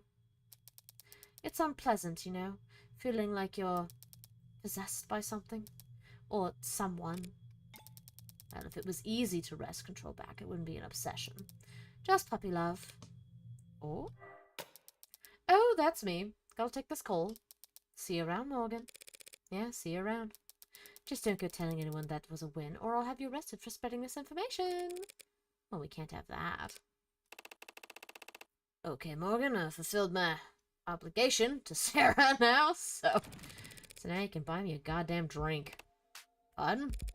You can start your 108-year sentence tomorrow. I've got some paperwork I need to go through before then, and I don't want to do it sober. Huh. Oh, you serious? Of course I am! Everyone knows this tradition for a client to buy their lawyer a drink after beating charges like this. And in the city, they take them to this one special bar. Kintsugi. I've never heard of that tradition. Or that bar. Yes, well, you've lived a very sheltered life under the roof of House Sicaria, but I forgive your ignorance. Time for you to put the fat wallet you've been accruing this whole time to good use. I suppose I do owe you a great deal. Very well, but first I must inform Lady Mireille and the young master. Go right ahead. Be my guest. What was that, Adonai? Do you want to get a look at Sosuke's tattoo as— oh god, I almost called him Sasuke. Sosuke's tattoo as well? I'll take a rain check. Sosuke seems much more animated this afternoon, don't you think? Did you say something to him? No. No. I didn't do anything. One happy family. I see. And perhaps his injuries were taxing him more than we realized. That must be it. Awesome. I love it. It had been threatening to rain all day. Gray skies spanning a slate blue world. It was cold, and all the heaters were humming in their rush to overcorrect for it. At 3 o'clock, raindrops started hitting the windowsills. Not a problem. She had her umbrella.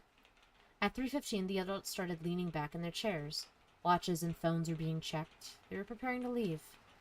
At 3:24, another topic is brought up. The gathering resigns themselves to a continuation. It's 3:45 by the time the girl is able to excuse herself. She has 15 minutes to get back to school. Hardly impossible on foot if she hurried, but she could have asked to have been driven there. For some reason, the thought never crossed her mind. She hesitates at the door. She's left her umbrella behind back upstairs. It's not like her to be so absent-minded. Corbin says, wonder if Of the Devil could end with Morgan finally learning how to love but also getting caught. Ooh, like that's the thing that gets her caught? That would be interesting. Yeah, I'm curious about... I don't... like, it's one of those things where I'm like, I honestly don't know how the story's gonna end. I'm so interested in it. The smart thing to do would be to go back up and get it. It's 3:49. At 3:51, she is jogging. A non-committal, yet still undignified rush. When she sees the time on her phone roll over to 3:52, she starts to run. She hates running. A small part of her considers sending a text. She'd never been the one to text first. Come to think of it, she'd never been the one to text second. She'd only had one number in her phone contacts, after all. At 3:56, the school gates are in sight. Her eyes had been straining to see them. She wasn't looking down. Her knees stung in a shallow, sharp way. The palms of her hands were embedded with specks of gravel where she caught herself. Rain-diluted blood ran faintly down her leg as she dripped water onto the mundanely tiled floors of the hallway. At 3:59, she pauses to at least catch her breath before sliding the door open. Her heart hadn't been beating so loudly in her ears, she would have easily heard the voices behind it. Where did you even come up with this stuff? Yeah, I can't promise it's gonna be that exciting every week around here, but... Eve, what are you... Oh yeah, it's her. I thought you had a family thing. Eve? Okay. Or Ev? What are you... I thought you had a family thing. She's so cute. Look at little Morgan. Oh, Evangeline. Ev. Gotcha. I forgot her name was Evangeline Morgan. Yeah. I thought you had a family thing. Oh shit, are you okay? What happened? You're soaked and... I thought... Who are... Oh... We're the Mystery Club! Name pending. I hope I was told the name could change. You were right, Ev. I just went around to people on campus and tried being friendly, being myself, and... people started signing up. But forget that! Your knee! It's fine. You must be freezing. Let me give you my coat. Screw it. I'll just carry you to the nurse myself. Stop. Ma'am, this girl just showed up and she's bleeding. What? Bleeding? Everyone stand back. Where is she? Who? What's her name? I don't know. I don't think I've seen her before. You, girl, come with me. I'm taking you to the infirmary. Ma'am, she's cold. That's very nice of you, but it's not sanitary to share uniforms. Stay here and wait for the floors to be cleaned. Ev, Don't worry about it. I can walk on my own. Ooh. So, was that the... So, we had a bunch of these flashbacks with the text. And it was always someone... I thought the implication was that someone was... Like, it was two people talking, one person joined the club, and then I thought the implication was that the person was telling Morgan, like, Evangeline, like, hey... You want to be a lawyer? Haha, this is stupid. And then they were like, okay, well, you know what? Maybe I'll join. It's whatever. And I thought their text was in red. Maybe I'm just misremembering. I'll have to go check my VODs, maybe. Can we review that? Yeah. What part?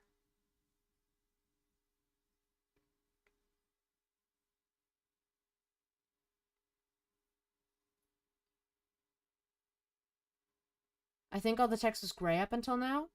Was it? Okay, fair enough. Maybe I'm probably just misremembering. From the beginning, to be honest? Let's see how far I can go.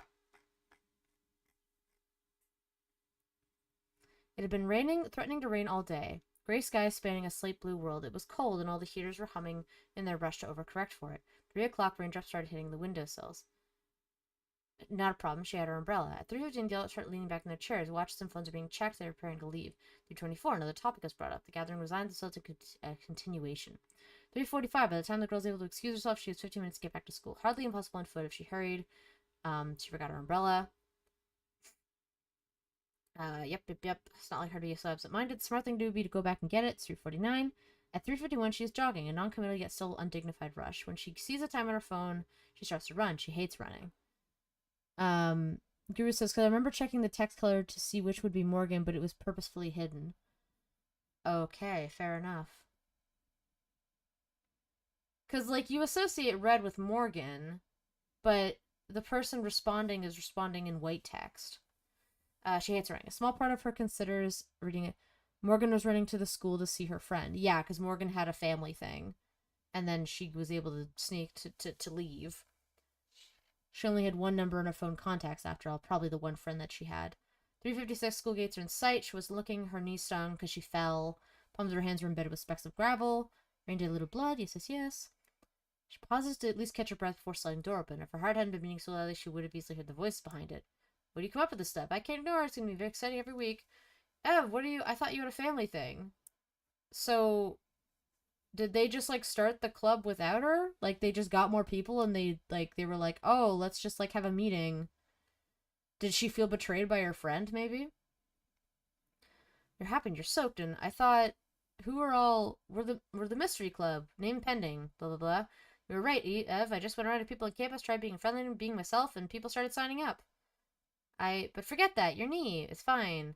You must be freezing. Let me give you my coat. Screw it. I'll just carry you to the nurse myself. Stop. This girl just showed up and she's bleeding. What? Bleeding? Everyone stand back. What's her name? I don't know. I don't think I've seen her before. That was other people. That wasn't the girl. The friend. You girl, come with me. Ma'am, she's cold. That was the friend. That's very nice of you, but it's not sanitary. Sipping that tea again. Sorry. Oh my god. Ooh. Don't worry about it. I can walk on my own. So it sounds like it's flipped. I thought that Morgan was trying to set up this club. And maybe she joined, and maybe the friend was like, "Oh, sure, I'll join." Haha. But it sounds like it was reversed.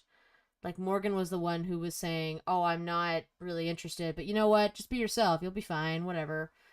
And then they started the club and she felt betrayed, maybe? I'm still not sure how to interpret any of that. In the previous flashbacks, it kind of sounded like that. I'm still confused, Guru says, but I think narratively the author was trying to convince us that Morgan was the quite misunderstood kid that eventually became something. The author was skewing it to show that Morgan was very jilted in all this. The red text was the friend, not Morgan. Correct. Yeah. Yeah. I'll have to check the VODs, again, but yeah, I think I'm a little confused. I think it was that the implication was that Morgan was going to start the club. But it kind of sounds like, yeah, but it kind of sounds like the friend was not Morgan. The red text was not Morgan. So the friend, yeah, I don't know. I'm confused. Maybe someone in YouTube or on YouTube or in the Twitch chat could explain a bit more, but that is very interesting. Morgan probably is this exuberant presently because of the success of the other kid due to jealousy, anger. Morgan killed the friend and stole her identity and personality. Okay, probably not. Oh my god, could you imagine? Oh my god. I wonder what her family thing was, too. Interesting. Barkensugi. I forget what his voice was. With a little sprinkle of salt just along the edge. There you have it.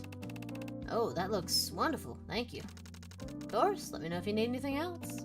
I must admit, Morgan, this is quite a fun establishment. Actually, I kind of dig that. Oh, like killing her and stealing her identity and personality? Interesting. I feel like something happened to Morgan at a young age where she didn't feel like to make her feel very, like, hollow and not really, like, emotional, like, romantically interested in someone, but, like, or even not even romantically, just even, like, platonic love, like, familial love even, because it sounds like, I feel like this friend was probably really important to her, and I think that was the one, well, maybe it's not the one contact she had on her phone, but I think this friend was important to her, and I think maybe Morgan thought, like, oh, she just wants to start a little thing, that's fine, like, you know, and then maybe and then she's like, yeah, I'll be the only member, but that's fine, and then it blows up into some big thing when she wasn't there. I'm still assuming the family thing was a nothing burger. She actively wanted the club to not succeed. Probably. Exclusive. Or the friend died, she felt responsible to check up the other person's life. True. Sounds like her friend was important and seeing them with another crowd was a shock. Yeah. Yeah. Ooh. I'll have to rewatch the VOD just to, like, get to those points and be like, ah, I understand now. So exclusive. The whole staff here on hand to attend just the two of us. Oh my god. Can't imagine what the waiting list must be like. Right? Lucky for you, you've got a man working on the inside. I can assure you a table at any time, Sosuke. You or any of your housemates ever need a quiet spot to lay low from the judging eyes of high society? Now you know where to send them. I might just do that. And those prices, so reasonable. Shit, I knew I should have gone with the digital menus. Hey, Sosuke, that name they have for you, the Hound. That a title you were given, or just part of the mantle you chose to take up? No, I was called that long before I started delivering messages. Long before I got my tattoo. Truth be told, I'm not sure where it came from or where people started using it. Childhood nickname, I suppose. Earned by following Mirai around like a puppy. I'd never, Who told you Mireille was the heir when we were... It's a miracle you didn't break under torture, you know that? The Hound of Icaria. So everyone called you a dog when you were a kid? Jokingly. Lovingly. Mireille's right. I don't know anything about love, probably. One of the many things I've long since acknowledged that I'm missing. But obsession, addiction, those are easy enough to grasp. I've rolled the dice plenty of times by now. There are no demons haunting me, no other drivers in the car. The digital menus joke is too real. Arizona's trying to outlaw them because people are afraid of upcharging. Seriously? No shit. Torture's the wrong approach to crack Sosuke's facade. Embarrassment, however, says Karen. When it's hungry, I feed it. But it'll never be full. Because the hole was there first. And it built a girl around itself so it would have a place to hide. How can you tell? That they called you that lovingly. I suppose you never know. You just trust. And if you do trust, then that's your answer. And besides, what's insulting about being compared to a dog? Everyone loves dogs. Probably even you. For your information, I like dogs just fine, Sosuke. But I could never live as one. Everyone's already colored in this world. Tagged, labeled, classified, and put in a box. But even so, I refuse to sit at the end of someone's leash. Better to remain a stray. True. Indeed. Oh, fuck! Oh, there it is! It's the end of the game! End of the episode, I should say. Dang. Oh. Oh, that was so good. These episodes are always so good. Oh, beautiful.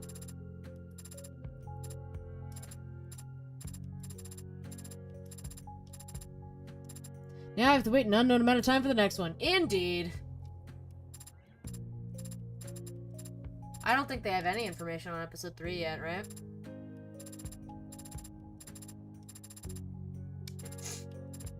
Made with Unity. Nice. His due. End. Oh, so cute! Oh my god! It's his block screen! It's so cute! He's like, look at my family, I love them so much. Oh my god! Oh, he's so sweet. Oh my god. Also, he got a little bit of a... his shirt's crinkling a little, interestingly. Oh, he's so sweet. I love that. That's so cute. Morgan looks so unimpressed. She's like, oh, cool. Loving family. That must be nice. Meanwhile, Morgan is filled with regret. Oh, so good. Ooh. Kid?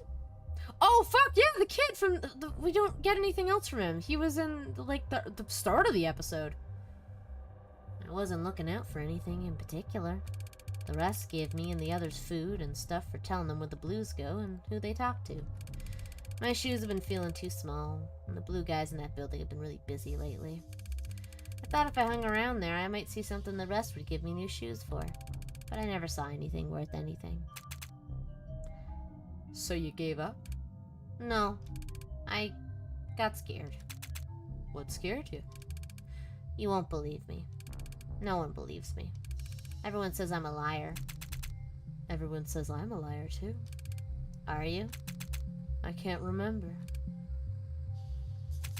You see, somebody took something that belonged to me. Ooh! I don't feel right without it. But I think you could help me find it. What did you lose? My face. Is it is it bringing back the helmet stuff, the one that Morgan took? The hunter? Yeah, the one that Creek talked about. Shit. I saw the red hood. Except she was a lady, not a girl. She didn't have her hood up. I didn't get a good look at her face, but she was all red. Red hair? What's this? Gold. Thanks. But are you sure I wasn't any help? You've been a huge help. Now I know to look for red hair. I've tracked more elusive prey with less. Ooh, interesting. Okay. To be continued in of the double episode 3. Quoting scripture. Ooh, exciting.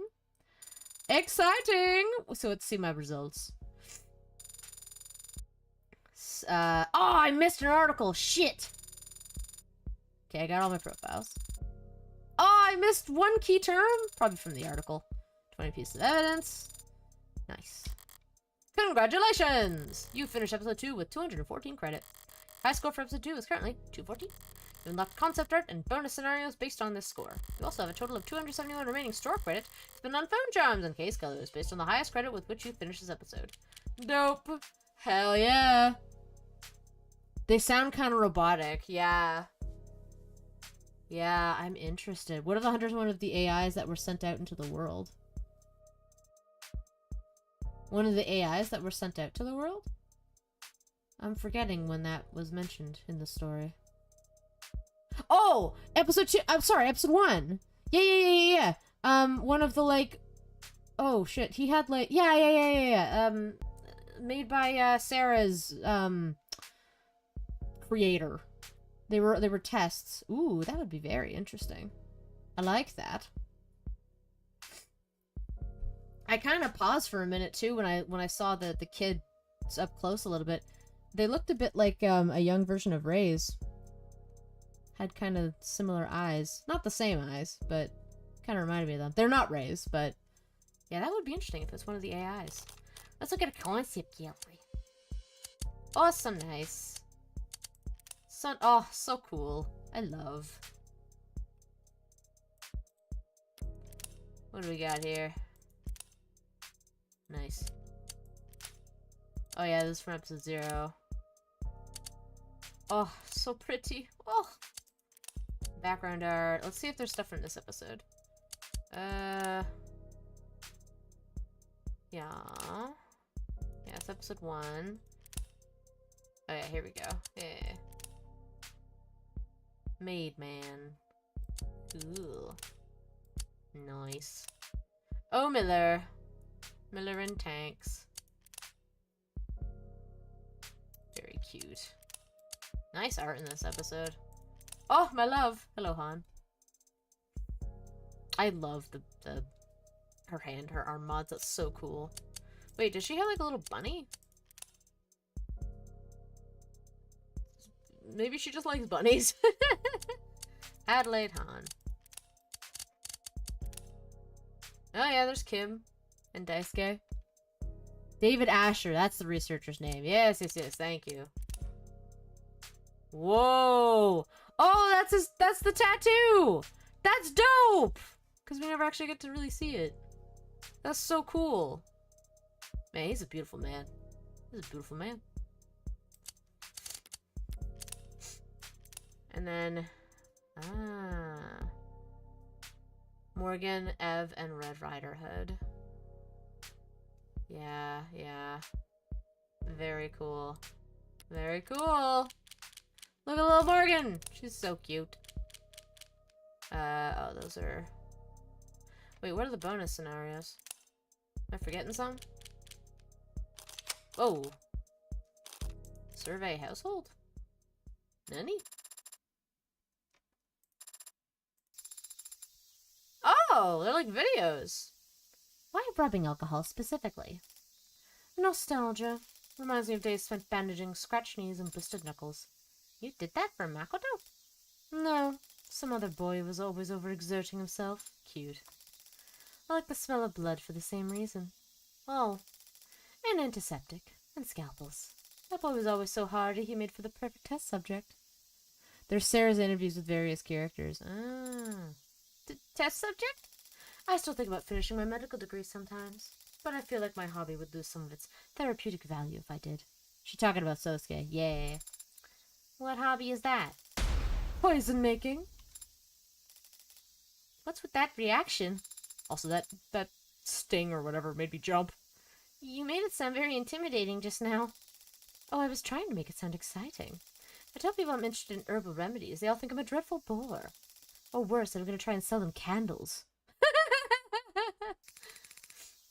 said. Very well said indeed. You have a much finer appreciation for these things than your so-called superior, you know. I make countless immaculately thought-out references to Hegel and Ozymandias, and that red woman stares at me as if I'm quoting comic books at her. Comic books can be good, too. Comics are for children. Are you a child? What about graphic novels? What is a graphic novel? One Piece, for example. Oh, One Piece! Who's your favorite? Why list King Arthur alongside these other historical figures? Arthur was based on multiple historical figures, I'll have you know. But even if his exploits are not factual, Wumpy. it still stands that he united a divided people and defended his homeland from barbarism. He also met fairies and wizards and fought dragons. I know. Impressive, wouldn't you say? Very much so. The Once and Future King was one of the first books I read all on my own. That's quite impressive. The vocabulary was, I'll admit, difficult at times, but I was reading a version with handwritten annotations, so I managed just fine. There were writing in the margins? Like a hand-me-down? Hand-me-downs are for peasants who can't afford anything better. Was it given to you by an older family member? Yes, but it was not handed down to me, you see. Oh. And I went on to annotate it further myself so that I might someday pass it on to some other reader, like a hand-me-down. So tell me, does that sound like a hand-me-down to you? It does. It does, in fact. You got until I finish smoking this, or I get bored. Very well. And I get bored fast. Oh, well, if our time is limited, perhaps we should focus on a topic of singular importance, such as athletics. And just like that, I knew he was gassed, lowered my frame, and flipped him out of the ring in 1 minute motion. An overwhelming, trampling victory. Best kind there is. I can imagine. Oh, you done any wrestling? Any MMA yourself, little copper? Not physically, no. It's difficult to find partners who are a good match for my build. Sounds like an excuse. You sure you're not just scared? Confrontations can be intimidating, but sports are not arguments. They are a pure expression of noble competitive spirit. Huh? That is to say, I would never back down from a challenge. Ho ho ho. Well said, well said. I know exactly what you mean. Wreck him, Sarah! When you lock eyes, there's nothing else that needs to be said. I agree. So what'll it be? Arm wrestling? Sumo? Chess boxing? Why not all three? Good, very good, you little... Sir? What is it? Can't you see him in the middle of... Well, what is it? The VTOL needs to leave now for her to be on time, sir. Here's a quote then for your little survey copper. Success can be a prison, but even in a cell, a man who's mastered himself remains a lord. I'm not sure I understand that one. What the hell? Malkaton said it made perfect sense. Oh no. And then you engage. I see. So you need me to stand here and film you two because... Why? Because Sasuke is teaching me how to do a 1-inch punch, and I need it recorded from a distance in order to practice it later. Why? Because because she asked me very politely, Morgan. What more do you want? No, why do you need to know this, Sarah? Adonai, surely you can intuit the advantages of a 1-inch punch. Because there's no wind-up, you can execute it without telegraphing your move to your opponent, and deliver maximum force to a critical weak point, even in the tightest of close-quarters combat. Not to mention, if the opponent has triggered any loser flags, your damage will double for each of them. What Sarah means is that an opponent who's overconfident is likely to leave themselves open at a vital moment, Morgan. And that's not incorrect. Right. Well, I don't know anything about close quarters combat or that, but I do understand basic physics. I don't know. And so I can state this much with complete and utter certainty. Hey. When performed by the same person, Hey. all else being equal, Stop. a 1-inch punch will never be more effective than just throwing a normal one. That can't be true. Why would you... Am I wrong? You didn't have to say it like that. There was no need for you to say it like that. How am I the bad guy here? The fact that you can even say that is... Oh, it's not like any rules about human martial arts apply to androids in the first place, right? That is true. See? Barrack Dukami. Cute. Morgan, how dare you? It's very cute.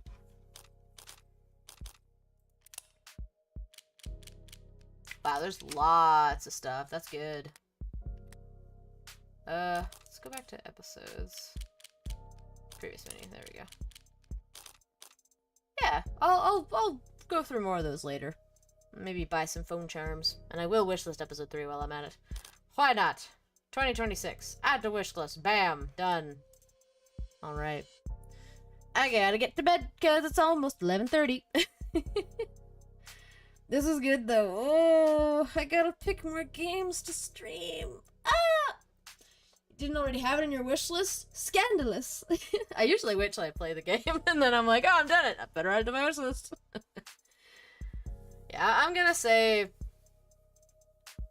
How long did it take between this one, the last one, and this one?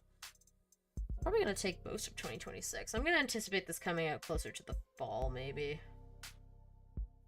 Thanks for stream! Thank you for hanging out, friends. Let me do I'll go to a stream ended page. Maybe we can do a little raid. I'm sure someone's streaming. Let's see. What you got for me, Twitch? Ooh, Fireball's on. Ooh, a few people are on, actually. Yippee. I expect December at the earliest. The next game of Deltarune, right? I gotta play Undertale. I do have Deltarune, but I gotta play Undertale. I mean, I only have the first, like, 2 episodes of Deltarune, but... Or something like that. Let's go read Fireball. Or Heaven's Vault. Could do that. So many games on my list. Fireball. So next game is Undertale, right? Oh my god. Alright. I'm gonna put a little raid message in. Give me a moment. There we go. Thanks for hanging out. Seems like the bot has taken over you if I Guru's account. Oh my god. Nah. Alright, I will be back tomorrow. I'll be back at 9:30, I think I said. I'll be playing some demos. We'll see if that happens, because I'm tired. But we'll see. But I'm hoping that I can play some demos. We'll see. And yeah, we'll be waiting on the next episode of The Devil, episode 3, coming out sometime this year. I'll miss out either way. Oh, no worries. I hope you have a good Saturday, my friend. I'll see you on Sunday, Corbin. Yes. Anyway, let's go read Fireball. Bye, everybody. Have a rad weekend ahead. Goodbye.